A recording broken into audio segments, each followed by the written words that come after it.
청취자 여러분 안녕하십니까? 전격 시사 소현정입니다. 이해운 기획예산처장관 후보자의 국회 인사청문회가 어제 시작도 못한 채 파행으로 끝났습니다. 국민의힘은 이 후보자의 자료 제출이 부실하다며 청문회를 거부했고, 민주당은 청문회 자체를 무산시키는 것은 국회의 책무를 저버리는 일이라며 비판했습니다. 탈당은 없다던 김병기 전 민주당 원내대표가 재심 청구 입장을 번복하며 자진 탈당했습니다. 공천헌금 수수 의혹을 받고 있는 무소속 강선우 의원은 오늘 처음으로 경찰에 출석합니다.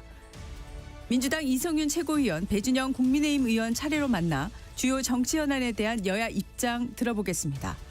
1월 20일 화요일 전격시사 출발합니다.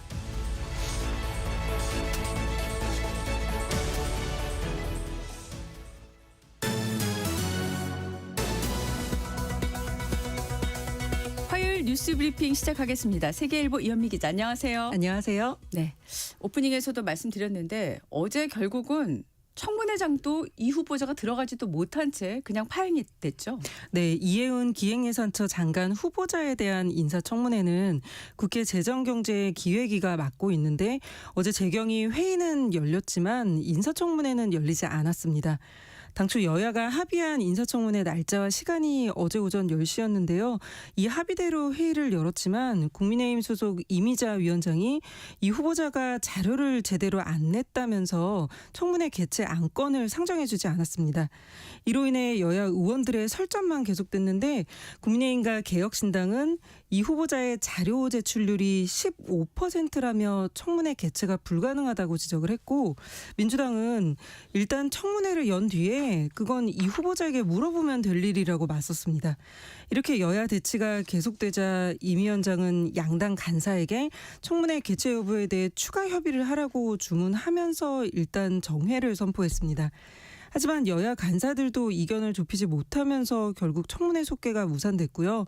국회를 찾았던 이해운 후보자는 청문회장엔 들어가지도 못하고 계속 대기를 했는데, 기자들이 자료 제출률이 15%인 게 맞냐 이렇게 묻자 과장이다, 75%는 된다고 반박했습니다. 내일까지 청문회가 추가로 열리지 않고 국회 청문보고서 채택이 끝끝내 무산이 되면 임명 여부는 이재명 대통령에게 공이 돌아가게 됩니다. 시한이 21일 내일까지인 거죠? 예. 네. 공천헌금 수수 등 의혹을 받고 있는 김병기 의원이 민주당 윤리심판원으로부터 제명 결정 받은 지 일주일 만에 결국 자진 탈당했습니다. 네, 김병기 의원이 당으로부터 제명 처분을 받은 지 일주일 만에 탈당계를 냈습니다. 김 의원은 어제 오전 기자회견을 열고 재심을 신청하지 않고 떠나겠다며 당의 제명 결정을 수용하겠다는 입장을 냈고요. 이때까지는 본인을 제명하라면서 자진 탈당에는 선을 그었습니다. 그러면서 제명 방식에 대해 민주당 최고위원회 결정으로 해달라, 의원총회 의결로는 하지 말아달라고 요구했습니다. 하지만 3시간 반 뒤에 결국 스스로 탈당계를 냈는데, 현행 정당법상 국회의원을 제명하려면 소속 의원 과반의 찬성이 있어야 해서 의원총회가 열릴 수밖에 없는 점 때문인 걸로 분석이 됐습니다. 조승래 민주당 사무총장도 의원총회를 열지 말아달라는 김병기 의원의 요청은 정당법상 수용할 수가 없는 거다, 이 점에 대해 설명을 드렸고 그래서 탈당한 걸로 이해하면 된다고 했습니다. 민주당 관계자는 의총에서 제명이 확정될 경우 복당이 더 어려울 수 있다는 판단도 했을 거라고 했는데요. 김 의원은 동료 의원들이 모인 단체 대화방에 의혹을 해소하고 돌아오겠다는 말을 남겼다고 합니다. 네. 지금 김병기 의원 관련 수사도 진행되고 있는데 경찰이 예전에 무혐의로 종결했던 사건을 재수사하기로 했죠. 네, 김병기 의원과 그 가족을 둘러싼 의혹은 총 13가지인데 이 중 김 의원의 배우자는 서울 동작구 의회 부의장이었던 조모 씨로부터 2022년 7월부터 9월까지 법인카드를 건네받아서 사적으로 쓴 혐의를 받고 있습니다. 이 사건은 2년 전에 국민권익위원회 의뢰로 수사가 시작됐지만 당시 경찰은 무혐의로 사건을 종결했는데요. 그 과정에서 김 의원이 경찰 고위직 출신인 동료 의원들을 통해서 수사를 무마하려 했다는 의혹도 제기된 상태입니다. 경찰은 이와 관련해 어제 조모 씨의 사무실과 자택을 압수수색하며 재수사에 나섰고요. 당시 경찰 수사팀장을 최근에 피의자 신분으로 소환 조사하기도 했습니다. 네. 자, 또 다른 공천원금 수수 의혹이 제기되고 있는 무소속 강선 의원은 오늘 처음으로 경찰 소환 조사를 받죠. 네, 강선 의원이 오늘 경찰에 출석해서 2022년 지방선거를 앞두고 김경 서울시 의원으로부터 1억 원을 받았다는 의혹과 관련해 조사를 받습니다. 경찰은 이에 앞서 김 시의원과 강 의원의 예전 보좌관을 먼저 조사했는데 이 두 사람은 당시에 강 의원을 포함해 세 사람이 따로 만났다는 점은 인정을 했다고 합니다. 만나지 않았다고 한 강 의원의 해명만 지금 달라서 이 부분에 대한 경찰의 집중 추궁이 이뤄질 걸로 보입니다. 네. 자, 지난해 한 차례 부결됐던 민주당의 당원 1인 1표제가 정청래 대표 주도로 다시 추진되는데 비당권파 최고위원들이 공개 반발하면서 갈등이 고조되고 있는 양상이에요. 네, 민주당 지도부가 현재 20대 1인 대의원과 권리당원의 표의 가치를 1대1로 동등하게 맞추는 1인 1표제를 놓고 어제 최고위 회의에서 공개적으로 충돌했습니다. 지난달 정족수 부족으로 관련 당원 개정이 이제 무산이 됐었는데 민주당은 어제 당무위원회를 열고 이를 다시 의결했습니다. 이에 친명계 최고위원들이 정 대표에게 유리한 개정이다. 이해충돌 이렇게 비판을 하자 박수현 수석대변인이 그제 이런 발언은 해당 행위가 될 수 있다고 공개적으로 경고한 게 어제 도화선이 됐습니다. 정청래 대표 면전에서 최고위원들의 설전이 오갔고요. 이현주 최고위원은 해당 행위 운운하면서 입틀막 하는 건 민주주의 정신을 저버리는 거라고 반발했습니다. 박수현 대변인이 해당 행위 발언에 대해 사과했으나 친명계 반발은 수그러들지 않았고요. 정청래 대표는 이런 당내 논란에 대해서는 따로 언급하지 않고 1인 1표제는 민주당 전체의 이익이라며 기존 입장을 고수했습니다. 다음 달 2일 열리는 민주당 중앙위원회에서 최종 도입 여부가 확정될 예정입니다. 네. 법원이 한덕수 전 국무총리의 내란 혐의 사건 1심 선고를 생중계하기로 결정했죠. 네, 서울중앙지법은 내일 오후 2시로 예정된 한 전 총리 사건 1심 선고에 대해 중계방송을 하게 해달라는 방송사들의 신청을 어제 허가했습니다. 3대 특검이 기소한 사건 중에 선고 생중계가 이뤄지는 건 이번이 두 번째인데요. 윤석열 전 대통령의 체포방해 혐의 사건이 앞서 생중계된 바 있습니다. 한 전 총리는 비상계엄 선포 당시의 국무총리로서 대통령의 자의적 권한남용을 견제해야 할 의무가 있음에도 불법 비상계엄을 막지 않고 방조한 혐의를 받고 있고요. 또 최초 계엄 선포문의 법률적 결함을 보완하기 위해 강희구 전 부속실장이 작성했던 사후 선포문에 이제 서명했다가 폐기한 혐의도 받고 있습니다. 이렇게 개입한 정황이 있음에도 지난해 2월에 헌법재판소에 대통령 탄핵 심판 변론 증인으로 나왔을 때는 계엄 선포문을 인지하지 못했다는 취지로 위증한 혐의도 받고 있습니다. 지난해 11월 내란 특검은 한 전 총리에 대해 징역 15년을 구형했습니다. 네. 1심에서 징역 5년이 선고된 윤석열 전 대통령이 판결에 불복하면서 항소했죠. 네, 윤석열 전 대통령의 변호인단은 어제 기자회견을 열고 법원에 항소장을 제출했다고 밝혔습니다. 앞서 서울중앙지법은 윤 전 대통령이 이제 공수처의 체포를 방해한 혐의를 인정하면서 징역 5년을 선고했습니다. 변호인단은 이에 대해 법원이 1월 16일을 결심 기일로 공지해 놓고 돌연 이제 그날을 선고 기일로 지정을 했는데 이 과정에서 우리가 신청한 증거들이 일괄적으로 기각됐다고 주장했고요. 또 공수처에 수사권이 없음에도 재판부가 이를 제대로 판단하지 않았다고도 주장했습니다.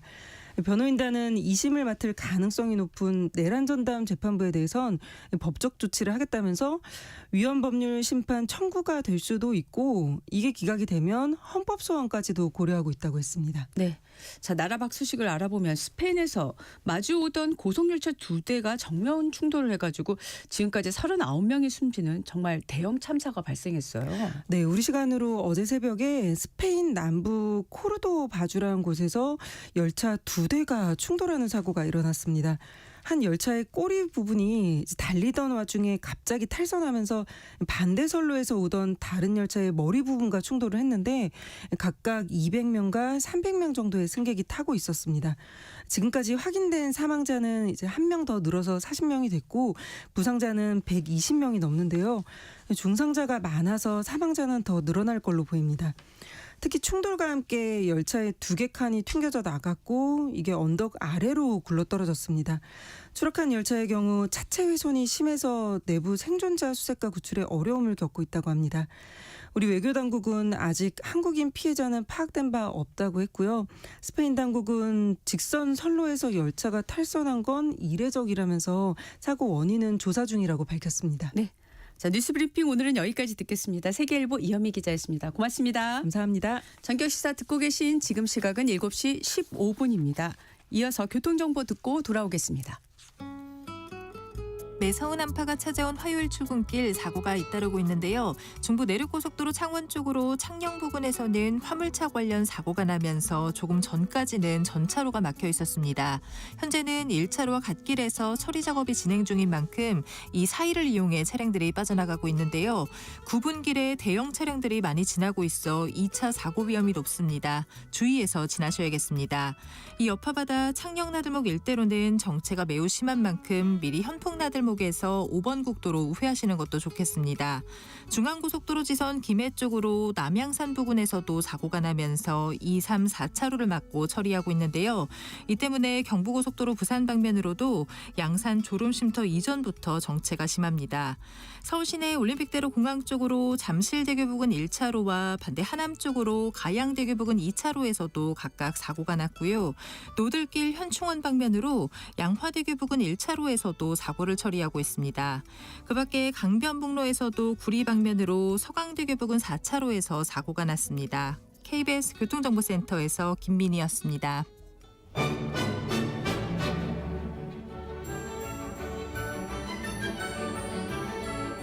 실시간 증시 현황과 전망을 발빠르게 전해드립니다. 이 시각 증시 따라잡기 화요일에는 LSK 파트너스의 김선영 대표 전화 연결합니다. 안녕하세요. 네, 반갑습니다. 네, 미국 현지 시간 월요일인데 어제는 미국이 휴장이었죠?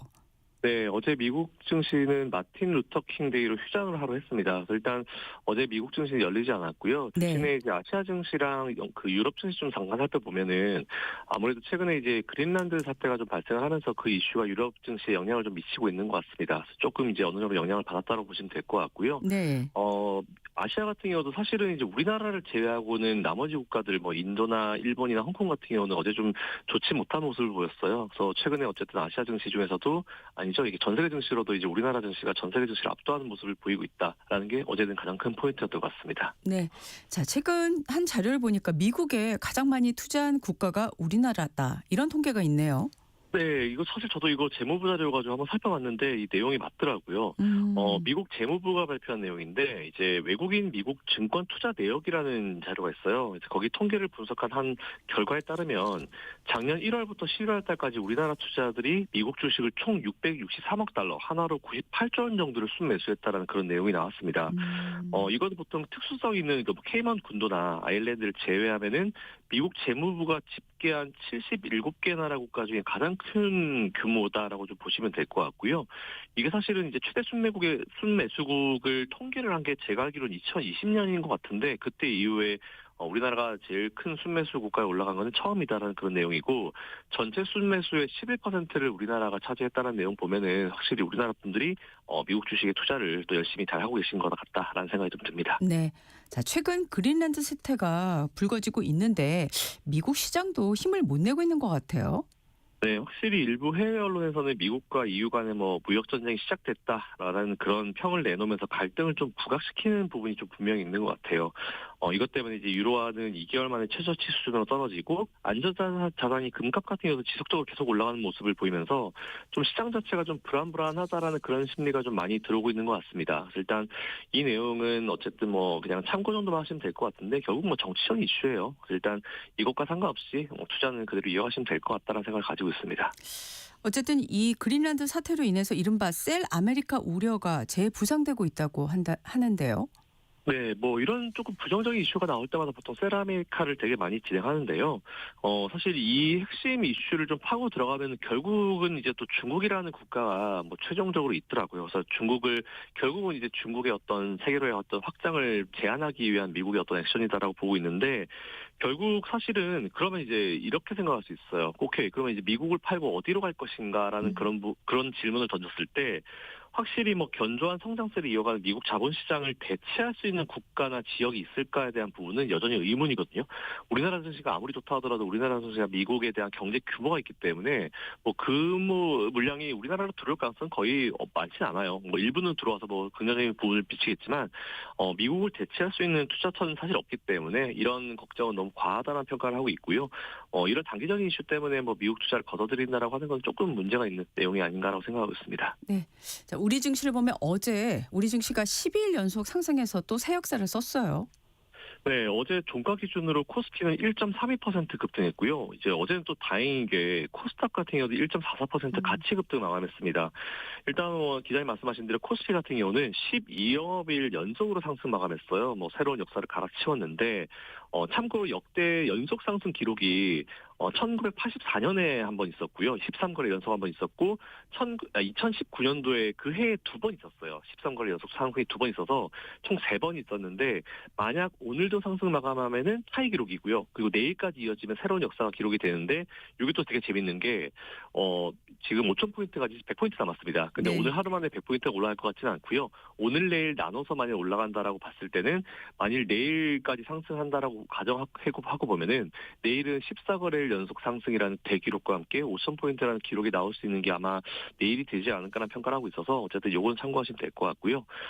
코스닥 같은 경우 사실 저는 강한 모습으로 마감했다는 게 좀 의미가 좀 있어 보입니다. 바이오 기업 쪽으로 차익실이 좀 나왔어요. 근데 로봇주의 강세 지수 자체도 좀 강한 모습으로 잘 마감한 것 같고요. 엔터주 같은 경우는 이제 BTS가 돌아왔습니다. 일단 강세를 보였고, 그 2차전지 역시 반발 매수가 조금 나오면서 긍정적으로 이게 평가가 된 것 같아요. 어쨌든 양시장이 밸런스 맞춰서 잘 상승했다라고 하는 거는 우리 개인 투자자분들께 좋은 소식이 아닌가라는 생각을 하고 있습니다. 네, 어제 코스피, 코스닥을 이끌었던 업종도 좀 정리해 주시죠. 네, 뭐 코스피 같은 경우는 뭐 얘기하면 입 아플 정도로 반도체가 계속 좋은 모습을 좀 보여주고 있는 상황이고요. 이와 함께 현대차가 지난 CES 이후에 로보틱스 기대감이 계속 들어오면서 코스피 3위에 등극을 했습니다. 이에 따라서 반도체와 현대차가 좀 리드를 했다라고 보시면 될 것 같고요. 코스닥 같은 경우는 앞에서 말씀드린 대로 BTS의 컴백과 함께 엔터주들, 그리고 이제 2차전지의 반발 매수세로 인해서 좀 시장을 이끌어주면서 안정적인 시장은 마감을 보였다라는 부분이 가장 큰 포인트인 것 같습니다. 네. 어제 종가 기준으로 주요 수급 주체들은 어떤 모습이었을까요? 일주일 전과 좀 다른 모습을 보여서 좀 다행이다라고 생각하고 있는데요. 외국인들이 최근에 조금 매도하는 모습이 좀 나와서, 야, 이게 우리나라 고점을 하고 있는데 외국인들이 매도해서 이거 진짜 끝물인가라는 생각을 되게 많이 하셨을 거예요. 근데 확실히 외국인들이 계속 힘을 좀 받쳐주고 있는 모습이다라는 부분이 좀 포인트인 것 같습니다. 제일 좋은 거는 확실히 최근에 환율이 쉽게 잡히지 못하고 있는 상황 가운데 확실히 환율이 높거든요. 높은데도 외국인들이 계속 매수를 해주면서 우리나라 증시를 받쳐주고 있다는 게 좀 큰 의미가 있는 것 같고요. 일단 어제 종가 기준으로 보니까 외국인들이 5,513억 정도 순매수를 보였습니다. 근데 요즘에 개인들이 열심히 팔고 있어요. 7,511억 정도 팔고 있고, 최근에 또 제가 지난 시간에 한번 짚어드렸지만 인버스 상품을 작년부터 계속 매수를 하고 계시다는 것 자체가 좀 저는 인버스 투자 시기가 올해 1분기에 한번 잠깐 쉬어가는 과정이 올 수 있을 거다라 보고 있는데, 설사 1분기 때 쉰다 하더라도 작년 4월 달부터 인버스, 특히 코덱스 인버스 코덱스 코스피 200 인버스 WS를 매수하신 분이 손실률이 80%가 넘어가거든요. 네. 근데 아무리 올해 1분기에 쉰다 하더라도 그분들이 수익률로 돌아설 가능성은 거의 저는 제로로 보기 때문에, 확실히 지금 같은 경우는 인버스에 투자하시는 건 진짜 주의하실 필요가 있을 것 같아요. 특히 저는 이제 새로운 영역으로 가니까 두려움이 있으신 건 아는데, 인버스에 대한 투자는 조금 저는 자제를 하셨으면 좋겠다는 생각을 가지고 있고요.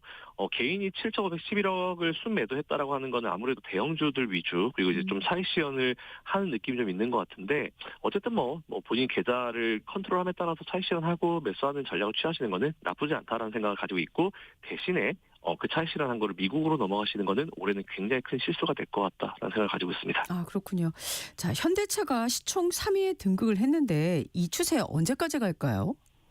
사실 현대차 같은 경우는 제가 좀 최근에 말씀드렸던 대로 이제 테슬라를 보는 느낌이랑 좀 비슷하게 보시면 될 것 같아요. 그러니까 과거에는 우리가 이제 테슬라를 자동차 파는 기업, 전기차 파는 기업으로만 봤잖아요. 네. 근데 최근에 아시겠지만 이제 ESS도 그렇고 그리고 이제 옵티머스라는 로봇을 만들면서 테슬라라는 기업 자체가 도대체 이 기업 뭐 하는 기업이지? 자동차 파는 기업인 건 알겠는데 로봇도 팔고 ESS도 팔고 정말 다양한 걸 파네라는 이런 흐름으로 가거든요. 근데 현대차도 마찬가지예요. 몇 년 전에 보스턴 다이내믹스라는 이제 로봇 관련 기업인데 꽤나 유명한 기업입니다. 그 미국 기업을 인수를 하면서 확실히 현대차도 빌드업을 한 거죠. 이제 로봇 관련 기업으로 이제 들어가기 위해서 빌드업을 한 거고 그게 최근에 이제 로봇 관련주들이 각광을 받으면서 AI 바를 받았죠. 어쨌든 그 받으면서 현대차가 기존의 자동차 기업 더하기 로봇 관련주로 평가가 되면서 좋은 흐름이 계속 나오고 있는데 저는 이거에 대한 부분은 이어질 거라 보고 있습니다. 어떻게 보면은 그런 느낌으로 보시면 될 것 같아요. 자동차 기업이 AI 관련주로 편입이 되었다. 그리고 로봇 관련주로 편입이 되었다. 그 얘기는 이제 매력이 더 부각이 되었다는 의미겠죠. 이에 따라서 저는 이 흐름은 뭐 올해 내내는 이어지지 않을까라는 생각하고 있고 반쯤 농담으로 우리가 이런 내용 얘기하잖아요. 깐부치킨 회동이 역시 답을 줬다. 이런 내용을 얘기하고 있는데 그게 어느 정도는 충분히 저도 이제 가능한 것 같고 충분히 이제 이해가 된다라는 생각을 가지고 있습니다. 네. 자, 환율 시장도 좀 점검해 주시죠. 네, 환율은 여전히 높아요. 어제 0.1원 정도 그래도 보합권인데 1,473.7원으로 마감했고요.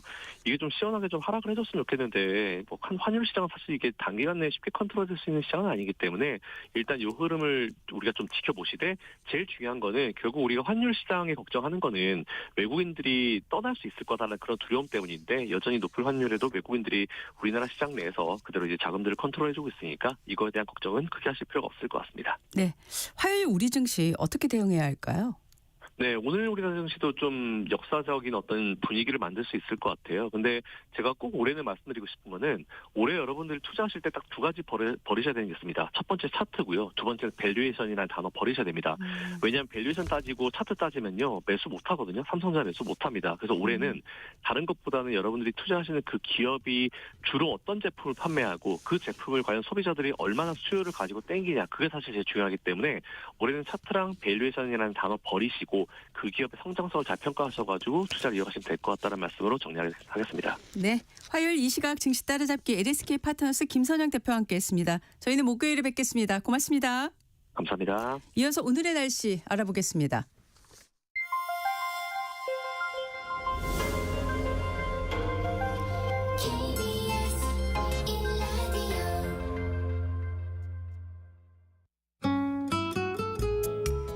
네, 화요일 날씨 스튜디오에 나와 있는 이선아 기상캐스터와 함께 알아보겠습니다. 어서 오십시오. 네, 안녕하세요. 이런 속담이 있잖아요. 대한이 소환집에 갔다가 얼어 죽었다. 네. 그런데 올해는 정반대인 것 같아요. 네, 대한 추위가 더 그렇습니다. 세진 것 같아요. 네, 그렇습니다. 오늘 24절기 중에 마지막 절기인 대한인데요. 큰 추위라는 뜻을 가진 대한이 올해는 이른값을 톡톡히 하겠습니다.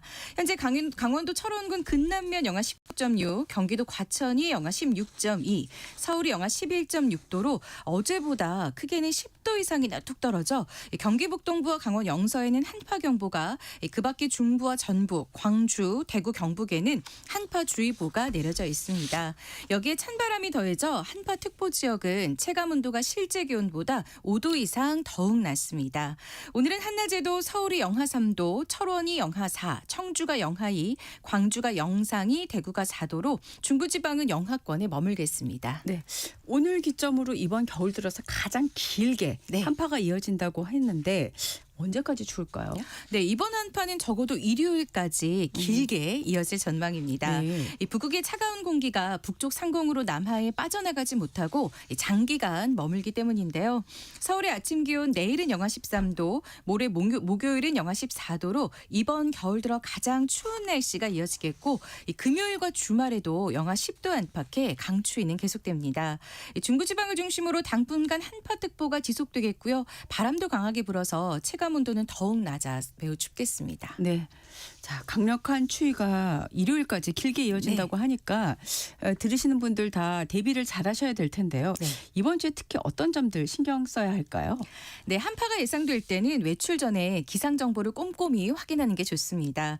기온뿐만이 아니라 체감 온도를 함께 살펴보고 이렇게 추운 날에는 불필요한 외출이나 야외 활동은 되도록 줄이는 게 좋습니다. 네. 심장 질환이나 뇌혈관 질환, 당뇨병과 고혈압 등 만성 질환이 있는 경우에는 급격한 온도 변화가 없도록 해야겠습니다. 또한 수도 계량기와 보일러 등의 상태를 점검해 동파에 대비하는 한편 온실과 축사의 난방 장치를 가동해 농작물과 가축 동사를 방지해야 합니다. 동쪽 지역은 대기가 건조한 데다 강한 바람이 겹쳐서 특히 산불도 조심하셔야겠습니다. 네. 오늘의 날씨 이설아 기상캐스터와 함께했습니다. 고맙습니다. 네, 고맙습니다. 전격 시사 잠시 후에 전격 인터뷰로 돌아오겠습니다.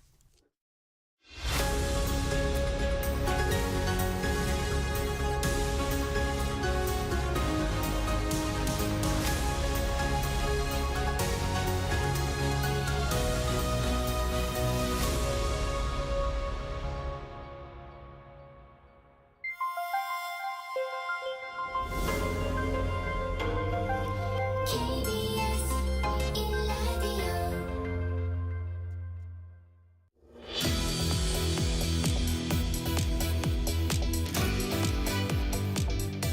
전격 인터뷰 시작하겠습니다. 더불어민주당 신임 최고위원이신 이성윤 의원 자리하셨습니다. 어서 오십시오. 아이고 반갑습니다. 제가 작년에 전격 시사 출연해가지고 최고위원 선언하면 여기서 하겠다라고 네. 했는데 크리스마스 전에 제가 라디오 인터뷰를 한번 했고요. 네. 이게 다시 최고위원 당선된 후에 이뤄왔는데 아마 전격 시사 시청자 분들께서 전폭적으로 응원해 준 덕분에 제가 이번에 당선됐다고 생각하고 네. 정말 감사 말씀드립니다. 감사합니다. 일단 최고위원 당선 축하드리고요. 감사합니다. 또 뭐 여전히 맹활약하고 계시는데 더 큰 활약 기대하겠습니다. 열심히 하겠습니다. 감사합니다. 네. 어제 이제 신임 최고위원 자격으로 예. 청와대 만찬까지 다녀오신 걸로 알고 있습니다. 예. 예. 그 오늘 아침에 기사가 여러 개가 이제 나온 걸 쭉 봤는데 제목이 거의 똑같아요. 쌍따옴표 안에 혹시 반명이십니까? 예. 또 다른 쌍따옴표 안에 친명 친청이에요. 예. 이걸 다 제목으로 뽑았어요. 예. 이게 제일 주목이 됐던 내용 같습니다. 혹시 그 자리에서 이 말씀 들으셨어요? 이게 최고위원 선거 과정에서 제일 많이 나온 얘기가 친청이냐 친명이냐 이게 있지 않습니까? 네. 근데 친청이 이제 청자가 정청래 청도되지만 청와대가 마침 이제 고리 이사를 가는 바람에 친청와대라고 하면서 대통령이 정 대표에게 친반명입니까 물으니까 우리 모두 친명 친청입니다. 그러니까 그 청은 청와대의 청와대다. 청이군요. 예. 그런 취지로 말씀하신 거죠. 알겠습니다. 그게 이제 처음에 이제 그 아이스 브레이킹이라고 할까요? 뭐 네. 하면서 네네. 그 농담 반 뭐 이렇게 얘기하면서 그 얘기가 나왔는데 그것 때문에 빵 터졌죠. 빵 터졌고요. 네. 물 한 잔 드시고 예. 네 하시죠. 예. 참 시간이 꽤 만찬까지 했으니까 좀 그래도 바쁜 대통령 일정에서 꽤 길게 진행이 된 걸로 알고 있습니다. 특별히 이제 신임 지도부한테 대통령이 좀 당부한 말이 있었을까요? 대통령이 저희한테 불러가지고 뭐 당부라기보다는 대통령 말씀이 그런 말씀하시더라고요. 이제 그 계시고 순방을 하고 또 청와대 안에서 계속 업무 보고 받고 하고 있지만 그 당에 계실 때만큼 충분한 그 현장 사정을 잘 모른다. 그러면서 우리 최고위원들 또 당에서 오신 의원들은 현장을 다니니까 현장 얘기를 많이 해달라. 본인이 당시 모르는 얘기가 있을 수 있다. 그래서 그런 얘기를 많이 듣는 입장이었습니다. 아, 그러셨군요.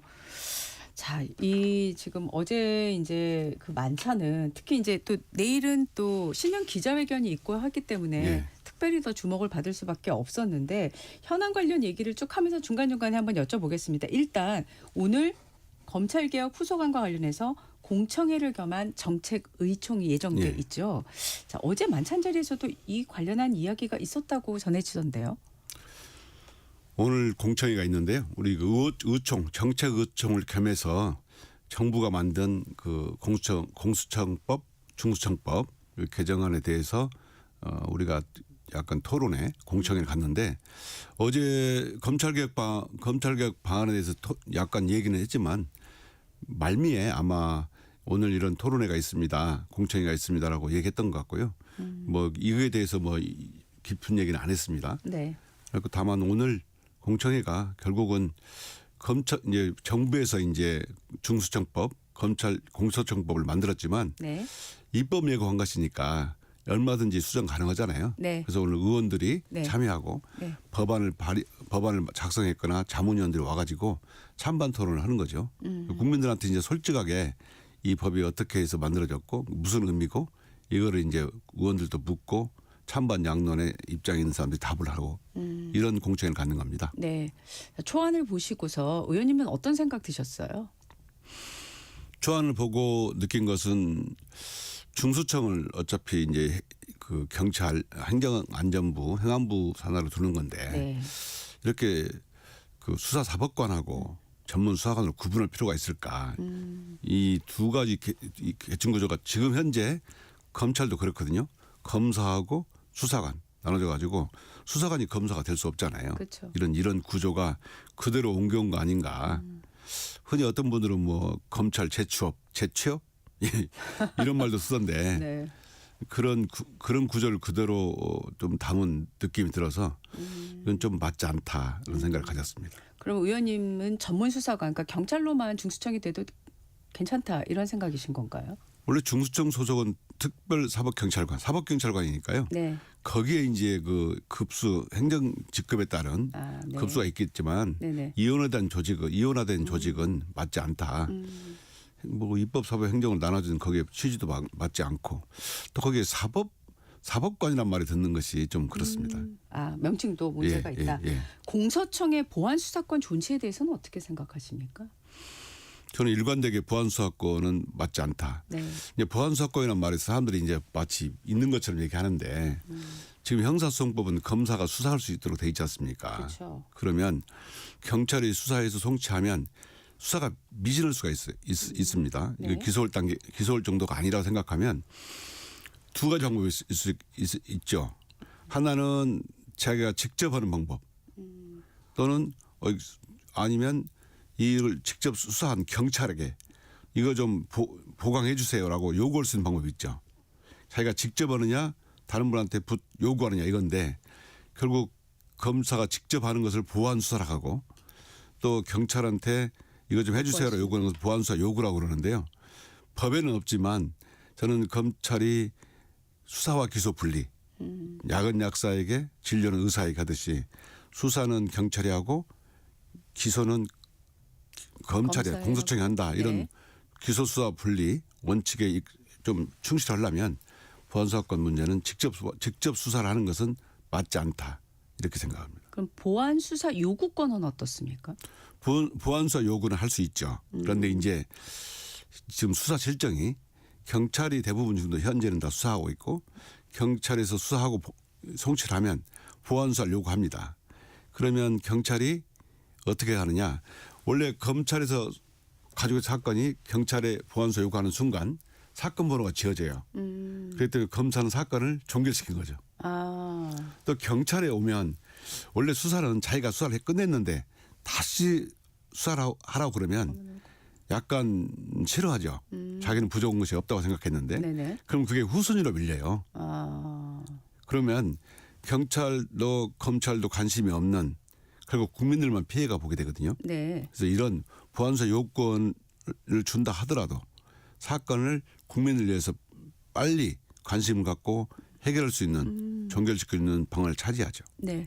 저희 프로그램에 출연하셨던 조국혁신당의 차규근 의원은 지금 검찰에 수사를 할 수 있다는 그 조항, 형사소송법 조항 자체를 왜 이번에 수정하지 않냐 이런 얘기를 하셨어요. 이건 어떻게 생각하십니까? 지금 현재 입법 예고된 네. 법은 공소청법, 중수청법이잖아요. 그렇죠. 이거는 조직법이에요. 네네. 어떤 집을 짓고 네네. 그다음에 수사는 그 집에 들어가 있는 사람들이 하는 거잖아요. 네. 내용인데 그건 형사소송법이 있습니다. 저는 같이 왔으면 좋겠지만 아마 정부에서 우선 조직법을 만들고 그다음에 그 내용이 되는 형사소송법은 차후에 개정하자. 정부도 이 형사헌법 196조 네. 개정하는 문제는 아주 적극적입니다. 네. 일단 조직법부터 먼저 개정하고 그다음에 할 예. 것이다. 이런 예. 말씀이신 예. 거죠? 네. 자, 엄청나게 지금 관심을 모으고 있는 이해운 기획예산처 장관 후보자 청문회 예. 파행됐어요. 근데 뭐 열렸는데 상정이 안 되는, 그래서 계속 의원님들 모습만 보고 이해운 후보자는 계속 기다리다가 이제 돌아가신 뭐 이런 상황이 됐는데, 일단 국민의힘 쪽에서는 자료 제출률이 15%에 불과하다라고 했고 예. 민주당도 그렇고 이해운 후보자도 75% 정도 냈다. 그리고 너무 오래된 것들이 있어서 열심히 준비를 하고는 있지만 좀 쉽지 않았다. 뭐 이렇게 얘기를 했는데 어떻게 보셨어요? 이래서 우리 상임위는 민주당 의원이 해야 됩니다. 그렇습니까? 아니 어느 청문회 치고 네네. 자료가 충분하게 제출됐다 이런 청문회는 없습니다.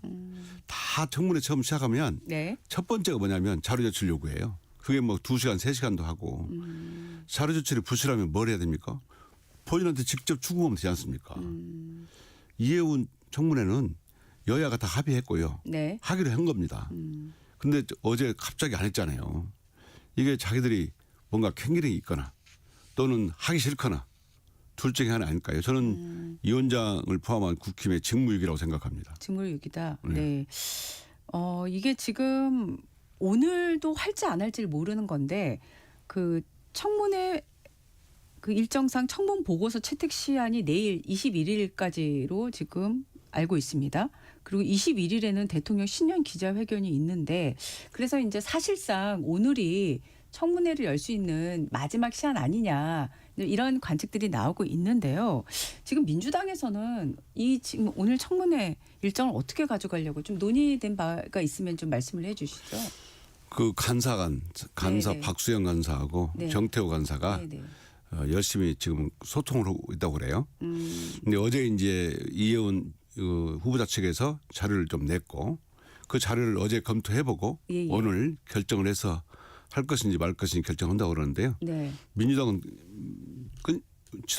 일관되게 요구하는 것이 있습니다. 국민 눈높이에서 검증을 해야 된다. 네. 국민들이 알고 싶어 하는 것을 인사청문회를 통해서 알려주는 거잖아요. 이건 해야 된다라는 입장이고 민주당 어제도 그런 입장으로 계속 협상을 한 걸로 저는 알고 있고요. 네. 아마 오늘 열리지 않을까 저는 이렇게 생각합니다. 기대를 하시는군요. 예. 근데 만약에 어제와 비슷하게 이미자 위원장이 청문회를 안건 상정을 안 할 경우에 국회법에 따라서 민주당 간사가 사의를 보는 식으로 인사청문회를 강행할 수도 있는 건가요? 강행은 어렵죠. 왜냐하면 상임위원장이 이렇게 이임을 해야 되니까 네. 그래야 되니까 강행 어려운데요. 네. 결국은 합의한 거니까 네. 국힘도 인사청문회 열기로 합의했고 증인까지 다 채택 합의했는데 갑자기 안 열면 자기들만 의심받을 거 아닙니까? 저는 열 거라고 보고요. 네. 오늘 지켜보겠습니다. 알겠습니다. 네. 김병기 전 원내대표가 결국 이제 탈당을 하셨어요. 예. 어제 절차를 갖고 굉장히 좀 왔다 갔다 했어요. 예. 덕분에 또 이런 조항이 있구나를 알게 됐는데, 오전에는 최고위원회 결정으로 제명해달라 했다. 또 의총은 열지 말아달라 했다가 오후에는 자진 탈당을 했고, 이렇게 긴 과정을 지켜보신 동료 의원으로서 어떤 생각이 드셨습니까? 저는 우리 당의 원내대표까지 지내고 삼선 의원이고 정말 당을 위해서 열심히 하신 분이 이런 일에 연루가 되어서 너무 안타깝고 예. 개인적으로 참 그렇습니다. 그런데 정당법에 보면 이 당에서 제명을 할 경우에는 정당법에 보면 당원의 정당 내부의 절차를 거친 외에 의원 전원의 재적의 2분의 1 반절 이상의 찬성이 있어야 제명이 가능해요. 근데 어저께 말씀하신 것처럼 오전에는 최고위원회 결의로 해달라 이렇게 말씀을 하는 걸 듣고 의원들에게 부담을 주기 싫다 원내대표까지 했잖아요. 그런 취지로 익혔는데 오후에 아마 그 정당법을 알고 자진 탈당으로 이렇게 결정한 것 같습니다. 네네. 뭐 당에 좀 부담을 주기 싫다. 그리고 본인이 이제 억울하다 하니까 경찰 수사도 되고 있지 않습니까? 네. 그 수사를 다 받고 깨끗하게 소명이 되면 그때 또 생각해 볼 수 있으니까요. 안타깝긴 하지만 당을 위해서 선당 후사의 결정이라 생각하고 네. 잘한 결정이다. 네. 저는 이렇게 생각합니다. 김병기 위원이 떠나시면서 마지막으로 남기신 말이 혹시 있었을까요? 마지막으로 남긴다는 말은 뭐 이거 의원님들 워낙 단톡방이라든가 뭐 이런 데서 말씀드리는 겁니다. 네. 뭐 열심히 소명하고 네. 또 본인의 억울한 점은 경찰을 통해서 이렇게 해달라라는 단톡방에서 그런 얘기가 많이 있었습니다. 네, 알겠습니다. 자, 그 최고위원회가 열리면서 지금 1인 1표제가 또 언론에 많은 관심을 받고 있습니다. 어제 당무위를 통과하긴 했지만 뭐 지도 최고위원회에서 좀 보기 힘들었던 모습이 보였어요. 의원님도 말씀을 하셨고요. 예. 일단 최고위에서 내용들이 어떤 얘기가 오간 건가요? 네. 1인 1표제를 우리 정청래 대표가 추진하겠다. 다시 추진하는 거죠. 다시 하겠다 하자 추진하는 거죠. 일부 이제 최고위원이 그런 얘기 했는데 네. 그건 우리 당이 건강하다는 증거예요. 모든 일에 100% 전원일치라는 게 있을 수 없고요. 이견이 있을 수 있는데 게다가 우리 당의 건강성을 증명하는 것이고 저는 최고위원회에서 1인 1표 저는 당연히 추진해야 된다라는 입장이거든요. 왜 그러냐면 과거에 우리 민주국가에서 모든 국민이 평등하잖아요. 당원 주권 국가에서 1인 1표제는 너무나 당연하다. 우리 이재명 대통령도 당원 대 대의원의 투표 비율이 60대 1이었어요. 이걸 20대 1로 낮추려고 했고 정청래 대표도 당원들의 요구에 따라서 1대 1로 바꾸려고 하는 것인데 저는 그것을 시행에 관해서 이 얘기를 하시는 분들이 저는 제 상식으로는 이해가 안 됩니다. 왜냐하면 과거에 김대중 대통령이 이런 얘기 있었어요. 87년도에 직선제를 주장했어요. 네. 그런데 김대중 대통령을 비난하는 사람들은 자기에게 하려고 그런 직선제를 주장하는 거 아니냐. 그런데 그게 개인의 유불리를 떠나서 나가야 할 문제고요. 또는 예를 들면 이런 거 있습니다. 여성 참정권을 옛날에 주장했잖아요. 그럼 여성들은 출마를 하면 안 되는 겁니까? 여성들한테 유리한 겁니까? 그건 아니잖아요. 민주주의 원칙, 대원칙 이런 것을 주장하는 것이기 때문에 그리고 또 당원들이 요구하고 있습니다. 네. 그래서 저는 충분히 가야 할 문제다. 통과될 거라고 생각합니다. 근데 다른 의견을 가지신 쪽에서는 셀프 개정 아니냐. 그러니까 8월 당대표 이후부터 적용하도록 하자. 이런 의견을 하시잖아요. 예. 네. 이 의견은 반대십니까? 이게 작년 8월에 당대표 보궐선거 때 공약이었어요. 그리고 8월부터 계속 논의가 됐고 올해 12월 한 달 동안 최고위원 선거 과정에서 가장 큰 화두가 이거였습니다. 그렇죠. 저는 공론화가 충분히 됐다고 보고요. 충분한 공론화 됐다. 이게 셀프 개정이란 말이 저는 이해가 안 되는 게 어떻게 당원들이 그 8월에 올해 8월에 앞으로 8달에 누구를 찍을지도 모르는데 어떻게 누구한테 유리하고 누구한테 불리하고 이런 걸 할 수 있는 것이 저는 이해가 안 돼요. 그렇잖아요. 이번에 근데 좀 특이하게 보였던 것이 이제 박수현 수석 대변인이 주말에 해당 행위라는 그런 좀 강한 단어를 써가면서 이 논의에 좀 뭐랄까요 불을 지폈다고 하는 생각이 들고 그래서 강덕구 최고위원은 재갈을 물리는 거다 이렇게 또 반박을 하셨잖아요. 뭐 건강하게 보일 수도 있습니다. 공개적인 자리에서 서로 다른 의견을 가지셨으니까 주고받게 할 수도 있는데 그럼에도 불구하고 이 부분이 아무래도 이제 당대표 선거에 영향을 미칠 수 있는 요인이다라고 하는 부분이 결국은 이런 상황을 만드는 거 아닐까요? 당대표 선거에 영향을 미친다. 저는 모르겠어요. 우리 정청래 대표는 제가 옆에서 봤을 때 네. 연임에 대해서도 이런 한 번도 말씀한 걸 들은 적이 없거든요. 정말 본인은 하루하루 우리 민주당의 현안이 하루하루 정말 많고요. 오직 그날 현안을 잘 해결하려고 전력을 다하고 있는데 앞으로 8달, 10달 후의 일을 가지고 이런 무슨 얘기하는 거 보면 저는 납득이 되지 않고요.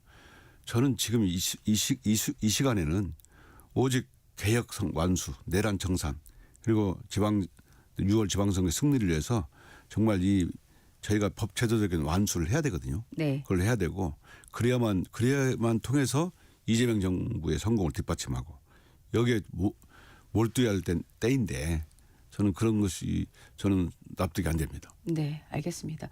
그 보도를 보니까 당무위에서 79명 중에서 61명이 표결에 참여를 했고 반대표 던진 사람은 서면으로 2명이다. 예. 예, 이렇게 나왔더라고요. 그러니까 당무에서는 사실 압도적으로 지금 예, 통과가 된 거고 이제 권리당원 여론조사 있고 그다음에 다음 달 2, 3일에 중앙위 투표까지 이제 일정이 있는데 지난번에 사실은 그 정족수 미달로 부결이 됐는데 이번엔 순조롭게 잘 통과될 거라고 생각하십니까? 예, 당원 여론조사는 그게 이제 당헌에 의한 것이 아니고요. 그 대표가 이거 재추진하면서 당원들의 의견도 듣겠다라고 했기 때문에 그 의견 듣는 절차이고요. 예. 당헌상은 중앙위원회 의결로 결정을 합니다. 네. 근데 제가 말씀드린 것처럼 6개월째 토론이 되고 있어요. 그리고 최고위원 출마한 분들이 모두 동의를 했어요. 이런 일표가 필요하다. 저는 그 유신헌법이 생각이 납니다. 과거 유신헌법 때 지방자치 조항을 보면 지방자치를 시행한다. 다만 통일 때까지 유보한다. 이 다만이 붙어있지는 안 하겠다는 뜻이잖아요. 저는 당원들은 1인 1표제 너무나 당연하다고 보고요. 제가 최고위원 선거 과정에서 하루에 1000km씩 다니면서 당원들을 만났는데 예. 당원들이 그렇게 요구합니다. 다만 전략 지역에 있는 험지에 있는 분들은 그러면 자기들 배려할 수 있는 방안을 마련해 달라. 네. 그렇게 해서 그러면은 이번 당헌 개정안에 전략 지역에 중앙위원을 배치한다. 배려한다. 이런 규정 들어가 있기 때문에 여러 가지 전략 지역을 배려하는 조항을 넣었거든요. 네. 그렇게 되면 이거는 민주주의 국가에서 당연한 원칙이고 이 원리는 당장 시행해야 된다. 저는 그렇게 생각하고 충분히 공론화가 됐기 때문에 통과를 낙관합니다. 알겠습니다. 네. 국민의힘에서는 지금 장동혁 대표가 단식을 하고 있어요. 오늘 이제 엿새째 접어든 걸로 생각이 되는데요. 지금 국민의힘에서는 모든 상임 일정을 중단하고 지금 청와대 앞에 가서 오늘은 규탄 대회를 하겠다 이렇게 대여 투쟁 수위를 높이고 있는데 이거 여당인 더불어민주당 최고위원으로서 한마디 해주신다면 어떤 말씀하시겠습니까? 지금 단식할 때가 아니고 단윤해야 할 때입니다. 정말 정치 쇼고요. 네. 한동훈 제명 이후에 자중질환에 빠져 있잖아요. 그걸 수습하기 위한 정치 쇼고 네네. 국민들은 관심도 없어요. 진짜 해야 할 것은 정말 윤석열로부터 단절하는 거, 내란 세력을 청산하고 사과하는 거 그게 중요하고요. 그렇지 않는 한 계속 국민들로부터 멀어질 겁니다. 근데 이게 지금 이 어쨌든 이 단식이라는 게 사실 굉장히 강도 높은 정치 행위지 않습니까? 그래서 국민의힘에서는 어쨌든 이 카드를 계속 뭐 언제까지 할지는 저도 모르지만 근데 또 이게 또 하나가 이제 포인트가 있는 게 이준석 개혁신당 대표하고 지금 쌍특검법을 공조하고 있잖아요. 국민의힘에서요. 그러면은 지금 이게 여당에서는 말씀하신 대로 타당하지 않다. 풀라라고 얘기는 하시지만 뭔가 이 정치적인 행위로서 이 상황을 좀 조율할 필요가 있다라는 생각이 드는데 어떻게 생각하세요? 여당에서는 풀라고 하지 않고요. 네. 우리 대표 말처럼 밥 먹고 싸워라. 그랬는데 네. 저는 처음에 통일교 특검을 주장한 데가 국힘이에요. 그럼 우리가 특검하자. 네. 그런데 종교 유착이 문제니까 신천지를 넣어서 하자라고 했더니 신천지는 안 된다는 거예요. 아니 우리가 받고 뭐가 꿀리는 게 있어서 신천지 특검 안 됩니까? 지금도 설명 못 하잖아요. 저는 공천 좋습니다. 경찰이 열심히 지금 수사하고 있는데 네네. 공천 특검하자. 우리가 그러면 좋습니다. 2024년에 공개된 녹취록 있잖아요. 네. 김모 의원의 네. 그것도 몇 억씩이잖아요. 예. 그 공개되면 국힘이 망한다. 이런 녹취록까지 있는데 아마 공천은 우리가 받자고 특검하자고 그러면 또 발뺌할 겁니다. 특검하자면 발뺌하고 필리버 신청해놓고 발뺌하고 뭐 하자면 발뺌 정당입니다. 저는 맞지 않다. 저게 정치 쇼지 진정성은 느껴지지 않습니다. 네. 그러면 민주당 최고위원회 지도부라든가 정청래 대표가 단식 농성자 찾아갈 가능성은 낮게 봐야 되는 겁니까? 아니 자기가 밥 먹고 해야 되고요. 네. 저건 정치 투쟁이 아니고 예. 정치 투정을 부르는 거예요. 투정이다. 생각하고 네네. 네. 죄송합니다. 이거는 국민들로부터 동조도 못 받고요. 예. 더군다나 네. 단식을 하려면 이재명 대표는 국회 밖에서 있잖아요. 로텐도어 앞에 현관 앞에 네, 네. 거기서 단식을 하고 있어요. 그 수많은 사람이 왔다가 다니고 있고 예, 예. 거기서 단식할 일이 아니죠. 밖에 나와서 하셔야 돼요. 하려면. 그렇게 보시는. 정말 불성사나워요. 알겠습니다. 한동훈 전 대표 얘기를 아까 잠깐 언급을 해주셔서요. 이게 지금 한동훈 전 대표에 대한 국민의힘 윤리위의 제명과 관련된 거다라고 이제 얘기를 하셨지 않습니까? 상대당 얘기이긴 하지만 한동훈 전 대표가 단식 농성장을 찾아갈 가능성이 있다고 보십니까? 그건 제가 예측은 어렵지만 네, 최근에 거기에 밀려서 약간 사과를 했잖아요. 네, 사과를 한 걸 사고로 끝나지 않을까요? 본인 때문에 당에 내분이 일어났고 거기 때문에 그걸 그 관심을 돌리기 위해서 단식을 했는데 한동훈 대표가 찾아간다? 글쎄요. 아마 그 어제 사과로 끝나지 않을까요? 그렇게 보시는군요. 네, 알겠습니다. 오늘 말씀 여기까지 듣고 다음에 또 자세한 정치 현안에 대해서 말씀 나누겠습니다. 고맙습니다. 자주 불러주십시오. 네. 고맙습니다. 지금까지 더불어민주당 최고위원이신 이성윤 의원이었습니다. 잠시 후에 전격 시사 3부로 이어가겠습니다.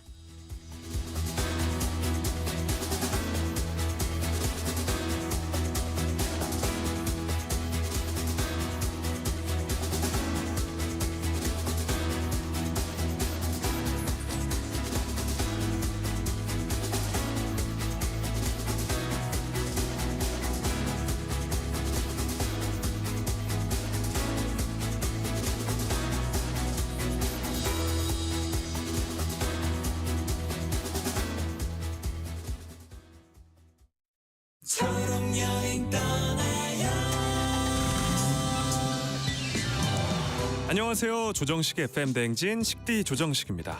오늘 사연은 철수님이 보내주셨어요. 한 번쯤 아들을 보러 가고 싶었지만 휠체어 때문에 군부대까지 가는 게 쉽지만은 않았습니다. 하지만 지난 주말 편의 차량을 지원받아 면회소에 다녀올 수 있었어요. 오랜만에 마주한 아들의 얼굴. 요즘 날이 추워서 걱정이었는데 건강한 모습을 보니까 마음이 놓이더라고요. 이제는 아들이 보고 싶을 때마다 제가 씩씩하게 찾아가 보려고 합니다. 씩씩! 우리 함께 떠나봐요. 어디라도 좋아 좋아. 자 출발해요. KBS 연중 캠페인 초록여행 떠나요는 장애인의 자유로운 여행을 응원하는 기아와 그린라이트가 함께합니다. 고된 하루의 웃음, 안방 일렬의 감동, 가장 필요할 때 여러분 곁에. 이 모두가 시청자 여러분 덕분에 가능했습니다. 방송법 개정에 따라 2025년 11월부터 수신료는 전기요금과 함께 고지됩니다. 수신료 내역은 전기요금 고지서에서 확인하실 수 있습니다. 수신료 문의는 KBS 수신료 콜센터 1588-1801로 연락 주시기 바랍니다. KBS는 언제나 여러분의 소중한 일상과 함께합니다. 수신료의 가치를 실현합니다. 여러분의 KBS.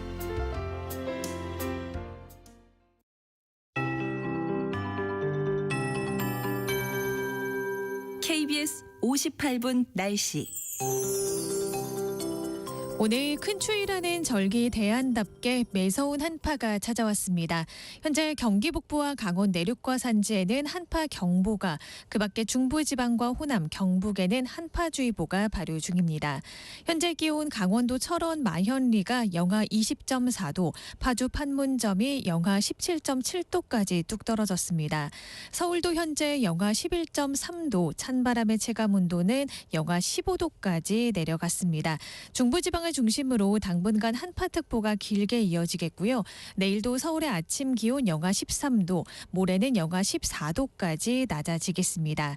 이번 주 내내 강추위가 길게 이어지는 만큼 수도관 동파 사고 등 한파 피해 없도록 대비를 잘하셔야겠고요. 가급적 야외 활동도 자제하시는 게 좋겠습니다. 강풍특보가 발효 중인 충남 서해안과 호남 해안, 제주도에는 순간풍속 초속 20m 이상의 돌풍이 부는 곳이 있겠고요. 그 밖에 대부분 지역에서도 바람이 강하겠습니다. 오늘 전국 하늘은 대체로 맑겠지만 오전에 강원 남부 동해안과 경북 동해안에는 눈이 조금 내리는 곳이 있겠습니다. 낮 기온 서울 영하 3도, 청주 영하 2도, 대구 4도로 중부지방은 영하권에 머물겠고요. 찬바람의 체감 온도는 더 낮겠습니다. 현재 서울의 기온은 11.4도입니다. 조하늘입니다.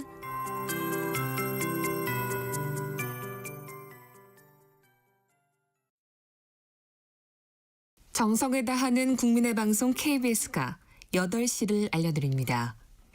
AM 711kHz, FM 97.3MHz, KBS 1라디오입니다. HLKA.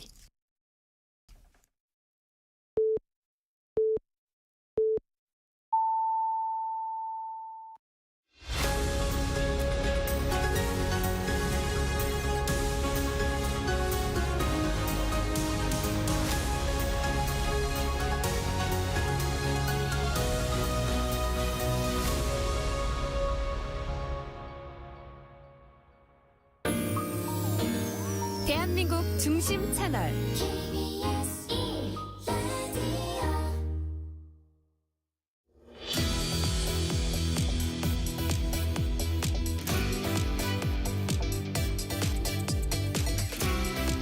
네, 전격 인터뷰 이번엔 국민의힘 배준영 의원과 함께 이야기 나눠보겠습니다. 어서 오십시오. 네, 안녕하십니까? 네.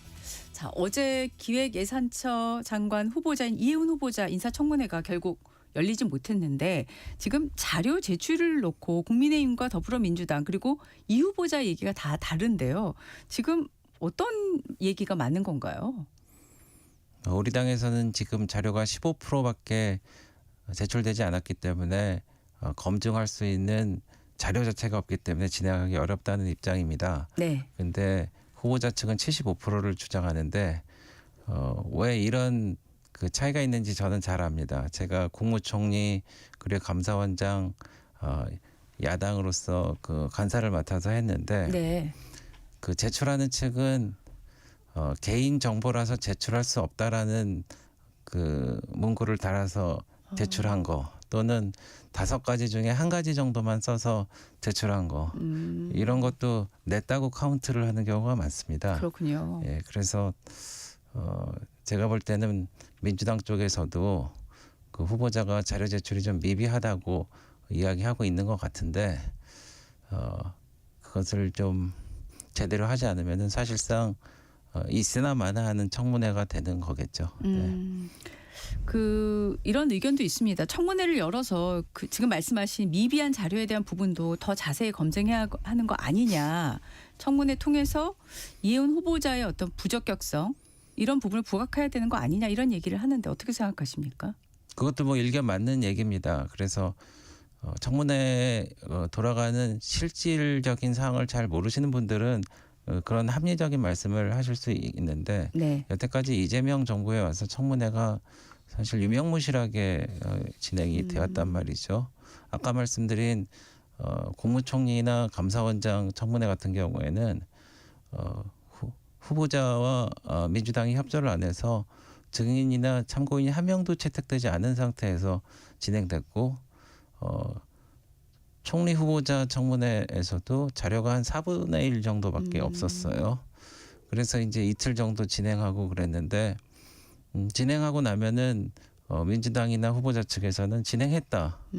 그런데 국민의힘 야당 측에서 협조를 안 했기 때문에 경과 보고서라든지 이런 게 채택이 제대로 안 됐다.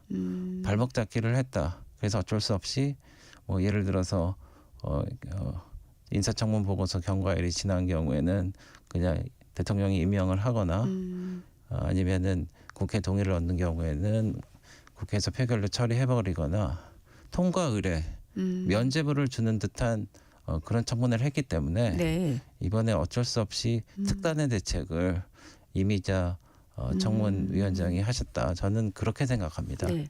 자, 민주당에서는 뭐 청문회 열어야 한다면서도 앞서 이성윤 의원에게도 질문을 했는데 단독 청문회는 또 그건 좀 선을 긋고 있는 그런 모습인데 왜 그런 건가요? 혼자 책임지기 싫겠죠. 그러니까 같이 책임졌기 때문에 네. 뭐 이렇게 하라는 건데 사실 네네. 이해훈 후보자는 세 가지 면에서 그 기획예산처 장관이 되면 안 됩니다. 첫 번째는 민주당 정부는 포퓰리즘 정책을 펴고 있는데 이해훈 후보자는 재정 건전주의자예요. 그러니까 사실 맞지 않고 이렇게 되면은 사실 청와대 꼭두각시 노릇밖에 못합니다. 그리고 그 두 번째는 이 내분용 인사 정책을 만들었단 말이죠. 그래서 우리의 추천을 받아서 하게 되면은 명실상부하게 여야가 상생하고 대통령과 이제 야당이 손을 맞잡고 국정을 이제 분담한다 이런 얘기가 될 텐데 일방적으로 골라갖고 이제 내부 분란을 일으켰기 때문에 아주 이건 기분 나쁜 인사입니다. 그리고 세 번째는 이 부정청약이라든지 부동산 투기라든지 막말이라든지 이 자격이 없어요. 그래서 이런 세 가지 면을 봤을 때 저희가 통과시켜주기 어려운데 청문회 열어갖고 같이 맞장구 치다가 아웅다웅하다가 지났기 때문에 그걸 인정한다. 이재명 대통령은 기획예산처를 독립시킨 첫 번째 대통령으로서 본인이 인사권을 행사하는 것을 이제 마무리 짓고 싶어 할 텐데 그렇게 세상이 호락호락하지 않습니다. 오늘 지금 국민의힘에서는 국회 상임위 일정을 모두 중단하기로 하신 거죠? 네, 어제 원내대표 지침으로 그렇게 했습니다. 네. 그래서 사실 저희가 일은 일대로 돌아가고 또 싸울 땐 싸우고 하는데 지금 저희가 벼랑 끝에 몰려 있습니다. 지금 민주당 정부가 우리를 내란 정당으로 만들어서 해체를 하려고 온 힘을 쏟고 있지 않습니까? 이제 그런 가운데서 민주당 정부가 잘못하고 있는 것들에 대해서 저희가 특검을 하자고 요청을 했는데 전혀 듣지를 않고 있어요. 그래서 그 통일교 로비 같은 경우에는 사실 민중기 특검이 하다가 잡아낸 거 아닙니까? 전재수 전 장관이 통일교로부터 그런 로비를 당했다라는 것을 했는데 묻어버렸단 말입니다.